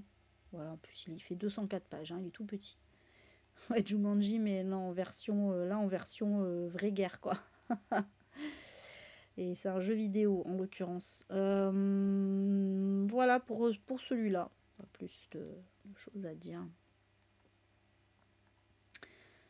Ensuite, alors celui-là, il est surtout connu pour son film, on va pas se mentir, hein. Les pages de notre amour de Nicholas Sparks. Donc le film, c'est The Notebook, hein. Enfin, c'est en français, c'était quoi? N'oublie jamais. Et au Québec, c'est Les pages de notre amour. Bah oui, ils ont gardé le titre de la traduction française du livre. Et en même temps, ils ont eu raison. Pourquoi N'oublie jamais. C'est tellement banal comme titre, N'oublie jamais. Moi, Les pages de notre amour, c'était joli, quoi. Je sais pas. Bref. Bah oui, on n'est pas con. Bon, après, fiction pulpeuse, vous m'excuserez quand même, hein. Désolé. Il y a des moments où, quand même, la traduction française.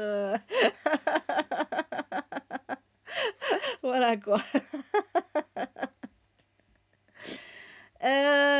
Donc, dans cette histoire, on va suivre Ali et Noah qui se sont connus à 14 ans. Ils ont été heureux jusqu'à ce que Ali tombe malade du syndrome naissant de la maladie d'Alzheimer. Je ne savais même pas que ça existait, ça, à 14 ans. Et du coup, Noah décide de lui raconter leur histoire. En fait, voilà, elle perd la mémoire, quoi. En gros, c'est ça, hein. Et donc, voilà, il va décider de lui raconter leur histoire encore et encore, inlassablement. Voilà, j'en dis pas plus, je pense pas trop spoiler là-dedans. Voilà, il n'y a pas pareil, pas énormément de choses à dire, hein, il n'y a pas trop d'anecdotes ou quoi, mais juste que voilà, je sais que le film est très très connu, hein, The Notebook. Donc voilà. Rapide et dangereux. Ah putain, ah ouais, j'avoue. J'avoue. J'avoue, rapide et dangereux. Il faut arrêter. Des fois, il faut pas vouloir absolument traduire. C'est pas nécessaire. C'est pas obligatoire. Je sais pas. Ou alors, je sais pas. Non, mais oui, il y a plein d'histoires de jouets. Enfin bon, c'est vrai que des fois, souvent, c'est traduit mot à mot et t'es là, bon. Pas obligatoire. Ah ouais, vous savez pas. Ah oui, au Québec, c'est obligatoire. Ouais, mais vous pouvez trouver d'autres traductions. Vous n'êtes pas obligé de traduire mot à mot. Je sais pas. Quand même. Bref. Parce que des fois, c'est un peu bizarre, quoi. Enfin bon, voilà en tout cas pour celui-ci. Allez! Putain, un des rares Amélie Nothomb que j'ai pas aimé. J'en avais parlé quand on a fait la tier list. C'est Peplum. Franchement, je saurais même pas le décrire tellement c'était what the fuck ce livre. Donc je vous dis en gros ce qu'il y a écrit là dans le truc, mais donc c'est un roman d'anticipation présenté comme s'il s'agissait d'un récit autobiographique, effectivement, puisqu'on suit une romancière qui s'appelle A.N., on ne sait pas du tout qui c'est, qui va être emmenée à l'hôpital pour une opération bénigne, et à son réveil, elle se retrouve dans une pièce inconnue, bien différente de sa chambre d'hôpital. Ouais, je me rappelle, c'était chez Père, quoi. Et donc elle rencontre un scientifique énigmatique qui s'appelle Celsius, qui lui explique qu'entre son opération et son réveil, 585 années se sont déroulées. Et donc nous sommes en 2580. Et donc voilà, il va y avoir un dialogue qui va s'instaurer entre la romancière et ce scientifique sur, voilà, sur de nombreux points. Donc la coïncidence, Ouais, voilà. La coïncidence que ce soit Pompéi, une ville fastueuse et culturellement riche, qui fut ensevelie par l'éruption du Vésuve du fait de sa beauté, qui est parvenue intacte aux archéologues, les pénuries de ressources énergétiques, les régimes politiques, les auteurs classiques, mais aussi la philosophie ou la Grande Guerre du 22e siècle. Bon, voilà, moi j'avoue que c'était trop chez-père pour moi. J'étais là, oh là là, part dans tous les sens. Bisous Fanny, bonne nuit. Ah oui, danse lascive. Danse lascive. Ah ouais, j'avoue. J'avoue. Ah putain. Mais non, mais fiction pulpeuse pour Pulp Fiction, j'avoue que ça m'avait marqué aussi ça. Comment vous avez traduit Seven 7 et Fight Club? Le club de combat? Franchement, on pourra en faire plein, hein, je pense. Bref, bon voilà, en tout cas, Peplum, ouais, moi j'avais pas aimé, c'était trop chez père. C'était vraiment trop chez père. J'ai pas compris le délire, bon voilà. Après, je sais que je suis pas la seule à pas avoir aimé. Hein. Celui-là, il est vraiment un peu hors. Il est à part, il compte pas.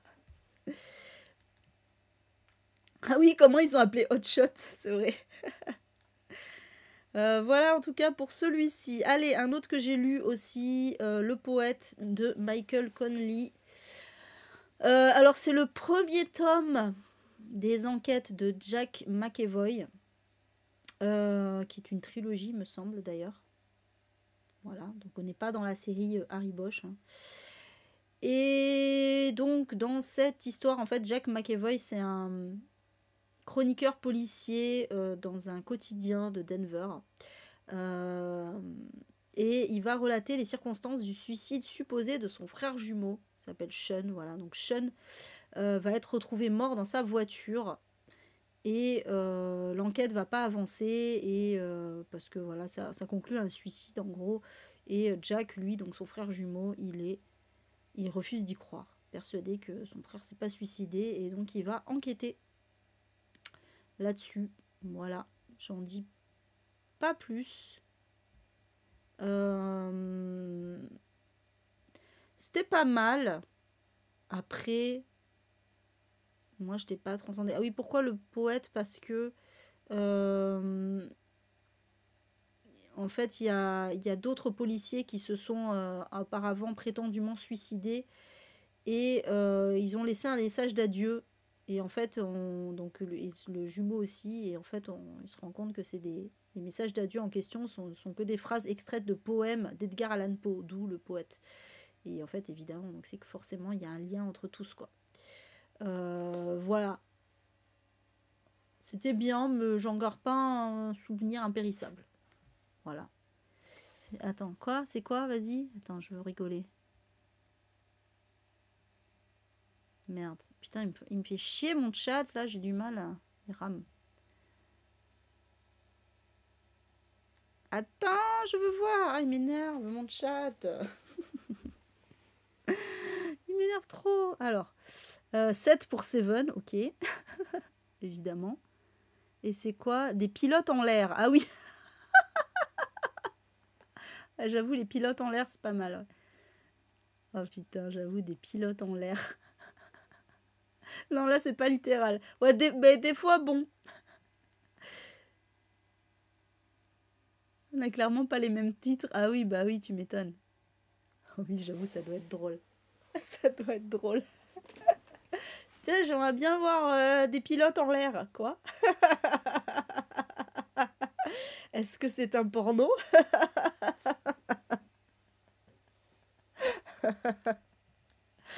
Ah putain. Bon, bref. Les hommes X. Ah putain. Bref, bon, du coup, on dévie complètement la conversation. Bon, c'est pas grave, YouTube, ils rigoleront aussi, je pense. Hein. Bon, voilà donc pour le poète. Le poète. Mais sinon, c'était sympa. Hein, mais c'est vrai que j'en garde pas un souvenir impérissable. Voilà. Pour celui-ci. Ensuite, on va se rapprocher de la fin, là. Pas trop tôt, parce que... Les régulateurs de Stephen King, donc qui a été écrit en même temps que Désolation, mais cette fois sous le pseudonyme, oui bien sûr, sous le pseudonyme de Richard Bachman, qui est donc un tome jumeau de Désolation. Et donc là, dans cette histoire, on va être dans la petite ville paisible de Wentworth, en plein cœur des États-Unis, où il règne une chaleur caniculaire. Et donc on est dans une petite ville de banlieue, ouais voilà, avec le ronronnement régulier des tourniquets d'arrosage. Mais un jour, donc, le tonnerre se met à gronder et au même moment, une fusillade va éclater, bouleversant la quiétude de la population. Et malheureusement, la police ne répond pas au numéro d'urgence. Et donc, la terreur va s'emparer de tout le monde. Voilà. Qu'est-ce qui s'est passé? Que va-t-il se passer? Tout ça, tout ça. Pourquoi certains Kings sont sous pseudo et pas d'autres? Parce qu'en fait, il tentait de... Il voulait écrire autre chose, des thématiques un peu différentes, tout ça, voilà. Et il voulait pas qu'on le reconnaisse, en fait. Hein, voilà. En fait, je crois que c'était... Il me semble que c'était suite à son accident de voiture, un truc comme ça. Voilà, c'était une période un peu particulière. Et voilà, donc ces livres qu'il publiait sous ce pseudo-là, ils étaient un peu différents de ce qu'il publiait d'habitude. Et d'où le fait qu'il ait pris un pseudo, mais finalement, il a été grillé au bout d'un moment. Donc voilà, au final. Oui, c'est vrai en plus, Estelle, quand on y pense. Bon, c'est peut-être en partie pour ça qu'il a été démasqué. Faut croire qu'il cherchait pas non plus trop à être. Mais d'ailleurs, ouais, parce que c'était lequel, le livre là où... Non, je crois, je sais plus. Il y a un livre... Ah ben c'était Dolores Claiborne. C'était Dolores Claiborne qu'il voulait sortir sous le nom de Richard Bachman, mais il avait été... Mais je pense que là, dans les régulateurs, il avait déjà été grillé en fait. Puisque Dolores Claiborne, ça date d'avant. Et il voulait le sortir sous le pseudo de Richard Bachman, mais finalement, comme il avait été grillé, il l'a pas fait. Et là, je pense qu'il a dû reprendre le pseudo en mode, ben, comme c'est deux tomes compagnons, il s'est dit, tiens, ça va être un Stephen King et un Richard Bachman, je suppose. Hein. Voilà. J'ai toujours pas compris beaucoup de choses au Québec et pourtant j'y ai passé plus de la moitié de ma vie. Bon, après, tu sais, en France, hein, il y a toujours des trucs chelous hein, aussi. Donc voilà, en tout cas pour les régulateurs. Les régulateurs, jeunesse du roman, vite fait. Donc à la base, c'était un scénario pour un western qui s'intitulait The Shotgunners, que Stephen King avait écrit à la fin des années 70 et qu'il avait proposé à Sam Peckinpah en 1984. Donc le réalisateur s'était montré intéressé par l'idée et avait suggéré des modifications, mais le problème c'est qu'il est mort 3 mois plus tard, avant que King ne puisse écrire une deuxième version du script. Et donc, 10 ans plus tard, alors que King avait commencé à écrire Désolation, il a été pris d'une inspiration subite d'écrire un livre sous son pseudonyme de Richard Bachman, donc en reprenant l'idée de ce scénario. Et en utilisant les personnages de Désolation comme des acteurs d'une compagnie de théâtre jouant une pièce différente. Voilà, c'est très intéressant. Hein. J'aime trop, franchement, j'aime trop l'imagination de Stephen King, c'est un truc de fou. Hein. Donc voilà, et puis bon voilà, 14 semaines sur la New York Times Bestseller List, avec un meilleur classement à la deuxième place. Donc moins bien que Désolation, mais voilà. Et les régulateurs est plus violent au niveau graphique apparemment, mais examine la nature du bien et du mal avec moins de profondeur. Visiblement, Désolation est mieux. Hein. C'est vrai que les régulateurs, il n'est pas très très aimé, hein, je crois, ce livre-là. Hein. C'est surtout celui-là qui n'est pas très aimé, plus que Désolation, de mémoire. Voilà pour celui-ci, en tout cas. Oui, c'est un peu ça, effectivement, Estelle. Plus ou moins. Effectivement, il s'est inspiré des personnages, en tout cas. Voilà pour celui-ci. Il en reste 3. Alors, tout est sous contrôle de Hugh Laurie. Alors, typiquement, là, c'est la sortie française. C'est parce qu'il y a eu, entre-temps, Doctor House, bien sûr. Et donc ils se sont dit, on va surfer sur le filon de Dr House pour sortir le livre de Hugh Laurie, donc qui est l'interprète de Dr House. Voilà, tout est sous contrôle, sauf que les critiques sont vraiment pas ouf. Moi je me rappelle, j'avais acheté, mais quand j'ai vu les critiques, j'ai fait ouais non. Du coup je l'ai refourgué après. Je l'ai même pas lu. Je l'ai refourgué sans l'avoir lu. Ouais, il est pas trop apprécié. Bah c'est un roman humoristique, c'est un thriller humoristique en fait, parodie de romans policiers et d'espionnage. Bon, voilà. Donc dans l'histoire en fait on suit un homme de 36 ans, Thomas, qui est engagé pour tuer un autre homme, mais il refuse de le faire. Et il va même essayer de prévenir la personne du danger. Le problème, c'est que il va faire une mauvaise rencontre et il va se retrouver nez à nez avec la fille la personne qui est censée être sa victime, du coup, hein, Sarah. Et voilà, les ennuis vont commencer. Donc, on nous dit que Hugh Laurie il avait utilisé un pseudonyme lorsqu'il a soumis son manuscrit à son éditeur, parce que comme il était déjà assez connu en tant qu'acteur, déjà à l'époque, hein, voilà, il voulait pas que ça influe sur la décision d'être publié. C'est bien, je trouve, c'est humble. Mais son éditeur, évidemment, l'a ensuite convaincu d'utiliser son nom réel dans le but d'augmenter la visibilité de son livre. Et c'est clair qu'il a surtout été vendu grâce à ça, on va pas se mentir. Voilà, pareil, le roman n'a été traduit dans d'autres langues qu'après que son auteur Hugh Laurie a acquis une plus grande notoriété en tant qu'acteur grâce à son rôle dans la série télévisée Dr House, voilà, évidemment. Et donc du coup c'est comme ça qu'il est sorti en espagnol, en polonais, en français. Et du coup voilà, c'est plus difficile de saisir la subtilité et l'originalité dans son contexte, c'est-à-dire à l'avant 11 septembre. C'est vrai qu'il y a eu un avant et un après 11 septembre. Nous, du coup, c'est paru après. Voilà, donc il y avait alors une adaptation cinématographique qui était en cours en 2001, qui devait être produite par Russell Smith et John Malkovich, rien que ça, sur un scénario de Hugh Laurie lui-même, mais ça a dû être abandonné à la suite donc des attentats du 11 septembre, voilà, puisque évidemment l'intrigue traite d'un complot organisé par les États-Unis mettant en scène un attentat terroriste pour justifier une politique sécuritaire et militaire ultérieure. Donc voilà, comment vous dire que c'était très très très malvenu de sortir un film là-dessus, alors que il y a eu pas mal de complotisme autour du 11 septembre, comme quoi c'était organisé par la CIA et tout ça. Donc imaginez un film là-dessus, laissez tomber quoi. C'est là, ça aurait été la catastrophe. Donc voilà. Idée abandonnée. Il y a une suite qui a été envisagée, un peu intitulée The Paper Soldier. La sortie était prévue au 27 septembre 2007. Mais le problème, c'est que l'agent de Hugh Laurie a précisé qu'il s'agissait d'une erreur et que la rédaction n'était même pas encore commencée. Et puis Amazon a ensuite prévu la date de sortie au 27 septembre 2009, mais finalement ça n'a jamais été édité. Voilà pour toutes les anecdotes liées à ce roman. Ah oui. Donc voilà, souviens-toi Charlie. Voilà pour celui-ci. Alors, celui-là je pensais qu'il était plus récent. Truisme de Marie Dariussec, que j'ai pas lu, mais j'aimerais bien découvrir cette autrice. C'est le premier livre voilà, de l'autrice qui a connu un grand succès, a été traduit dans plus de 40 pays quand même. Hein.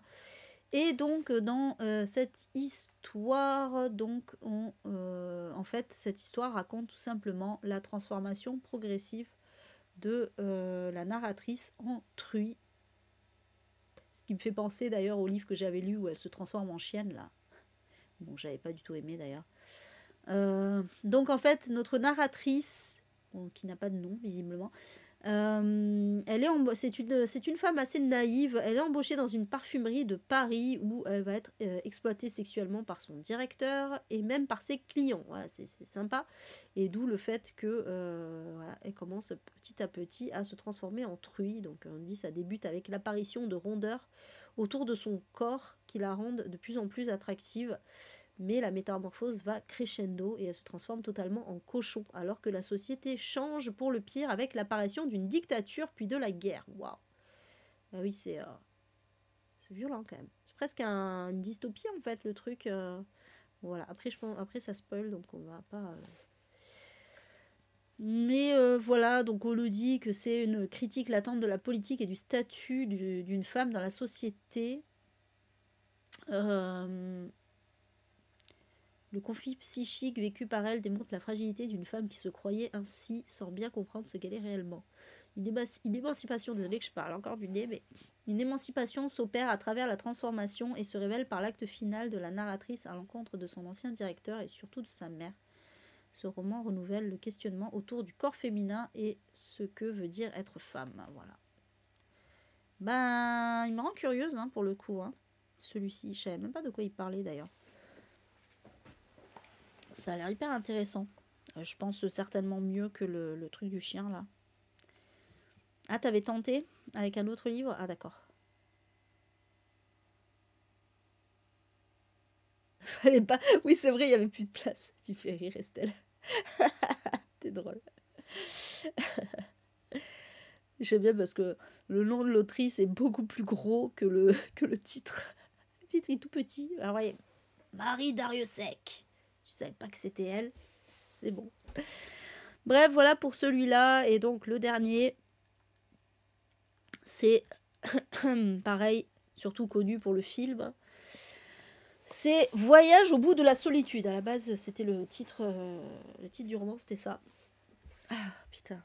C'est chiant. Franchement, je pense qu'il y a un truc dans ce... Faudrait que j'aère plus souvent, à mon avis, parce que... Vraiment un truc dans ce bureau qui fait que...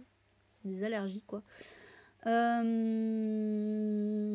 Voyage au bout de la solitude. Ouais, c'est un récit qui raconte la vie de Christopher McCandless, qui, donc, c'est l'histoire vraie de ce jeune homme qui avait troqué la civilisation pour un retour à la vie sauvage et qui en est mort, d'ailleurs. C'est pas un spoil, on le sait avant, quoi. Voilà, donc... ça alterne entre l'histoire de McCandless et une discussion sur les expériences de la nature sauvage de certaines personnes, voilà, qui vont parler un peu de leur propre expérience. Et voilà, donc un jeune homme qui est mort à 24 ans quand même, hein, dans une zone sauvage de l'Alaska. Et bien que la cause réelle reste hypothétique, il est suggéré qu'il est succombé des suites d'une intoxication à une racine de pomme, de terre sauvage ou de malnutrition. Donc il avait quand même obtenu son diplôme, bon, il n'y a pas à raconter toute l'histoire, mais de l'université Emory à Atlanta, mais il a coupé tout rapport avec sa famille et il est parti. Il a fait don des 24 000 $ restants de sa bourse et il est parti en périple et il en est mort. Bon, c'est un peu triste, mais en même temps, j'ai presque envie de dire chais, quoi. Pardon, mais mec. Bref, après chacun a sa vie, hein, mais voilà. Voilà. Donc évidemment le film, moi j'ai jamais eu envie de voir le film, ça m'a pas du tout intéressé, quoi. Voilà. Alors apparemment ils disent qu'il y aurait des inexactitudes dans le livre de Krakauer. J'ai oublié de dire le nom de l'auteur, hein, c'est John Krakauer. Voilà, donc il y a des petits... voilà, par exemple, McCandless ne s'est pas débarrassé de ses documents d'identité. Et la mort, ce serait simplement la malnutrition. Bref. Voilà. En tout cas, t'as un livre de cet auteur, il a écrit autre chose? Je sais pas. Tu vois, non, mais c'est logique, hein, mais... Oui, écrivain et alpiniste. Écrivain et alpiniste américain. D'accord, ok. C'est pas banal. Bon, voilà, en tout cas, et ben écoutez, ça y est. C'était long. C'était long. Hein. Il était long, ce littéraire rétro, mais parce qu'on a pas mal digressé. On a pas mal papoté. Il y avait beaucoup de choses à dire sur les livres. Il y a plus de livres que d'habitude. D'habitude, j'en mets une vingtaine. Là, il y en avait 27 quand même. Donc, voilà. Donc, alors, t'en avais 11. T'avais lesquels, alors? Du coup. T'avais lesquels 11? déjà pas mal. Ah, Bridget Jones, Dans la forêt, Fight Club, Game of Thrones, l'histoire de la moitié du chat, La ligne verte, Neverwhere, Peplum, Les régulateurs, Tout est sous contrôle, Truisme. Bien, ouais. Par contre, t'avais pas Désolation. Tiens, c'est marrant. T'avais La ligne verte, Les régulateurs, mais pas Désolation. Mais bien, effectivement, bah, t'as mis les plus connus, ouais, hein, c'est ça. Hein. Donc, bien joué, bien joué. Bien joué, bien joué. C'était à peu près ça, quoi. Quoi, c'est quoi ça? Ah, c'est ceux que t'avais trouvé. Alors, ouais, l'Assassin du Roi, mais c'était un peu à part ça, parce que c'était pas un premier vrai tome. Donc, du coup, je l'ai pas mis. Harlan Coben, c'était pas un tome 1 aussi. Voilà, il y avait plein de trucs, quand c'est pas des tomes 1, je les mets pas. Après, les autres, ouais, le John Grisham, pourquoi je l'ai pas mis? Il y avait une raison aussi, je pense. Alors, au truc transgender warrior, je me suis dit, bon, je vais arrêter parce que j'arrête pas de mettre des trucs sur les trans à chaque fois. Donc, je me suis dit, bon, on va peut-être pas tout le temps mettre. Comme ça n'a pas été traduit en français, je l'ai pas mis. Si ça avait été traduit en français, ouais. C'était ça. Non, Un tableau de mes désirs. Non, c'est pas celui-là. Quoique si, Transgender Warrior. Ça en a encore un autre. Et La Révolution des fourmis, c'est un tome 3. C'est un tome 3. Voilà. Après, les autres, soit je les connais pas, soit je les ai pas vus dans la liste. J'ai pas mis soit. Ben, je sais pas. Ben, c'est qu'il n'était pas dans la liste. C'est que Wikipédia ne l'avait pas recensé. Je sais pas. Après, parfois Wikipédia se trompe dans les années, parce que j'ai déjà vu livre sorti, mettons, un livre sorti en 96, et quand tu regardes, bah, en fait, c'est sorti en 95, par exemple. Hein. Et du coup, bah, forcément, quand je vais chercher en 95, je vais pas le voir, parce qu'il est marqué comme étant sorti en 96. Tu vois ce que je veux dire? Donc, il marque pas forcément bien, ou alors sinon c'est que ça m'a pas paru assez important pour que je le mette aussi. Des fois, il y a ça aussi. Hein. Voilà, parce que je suis obligée de faire des choix, je peux pas tous les mettre non plus. Donc voilà. Ouais, Novecento, il faut que je le lise celui-là d'ailleurs. Bref, voilà en tout cas pour ce Lité Rétro, en espérant que ça vous aura intéressé. Et du coup, on va se retrouver, nous, dimanche pour... Ah oui, ma palle. Ah putain, faut que je prépare ça aussi. Ça va, c'est cool à faire. Donc la palle de novembre qui va être en fait la palle du Black November, hein, typiquement. Voilà, c'est pour ça que je la fais un dimanche pour une fois. Donc ça sera une palle spéciale Black November. Que je posterai peut-être sur Insta aussi, certainement même. Voilà. Ok. Sous le signe de Noël. Ah oui, carrément, déjà, toi, t'es... Moi, Noël, ce sera vraiment pour décembre, hein, pour le coup.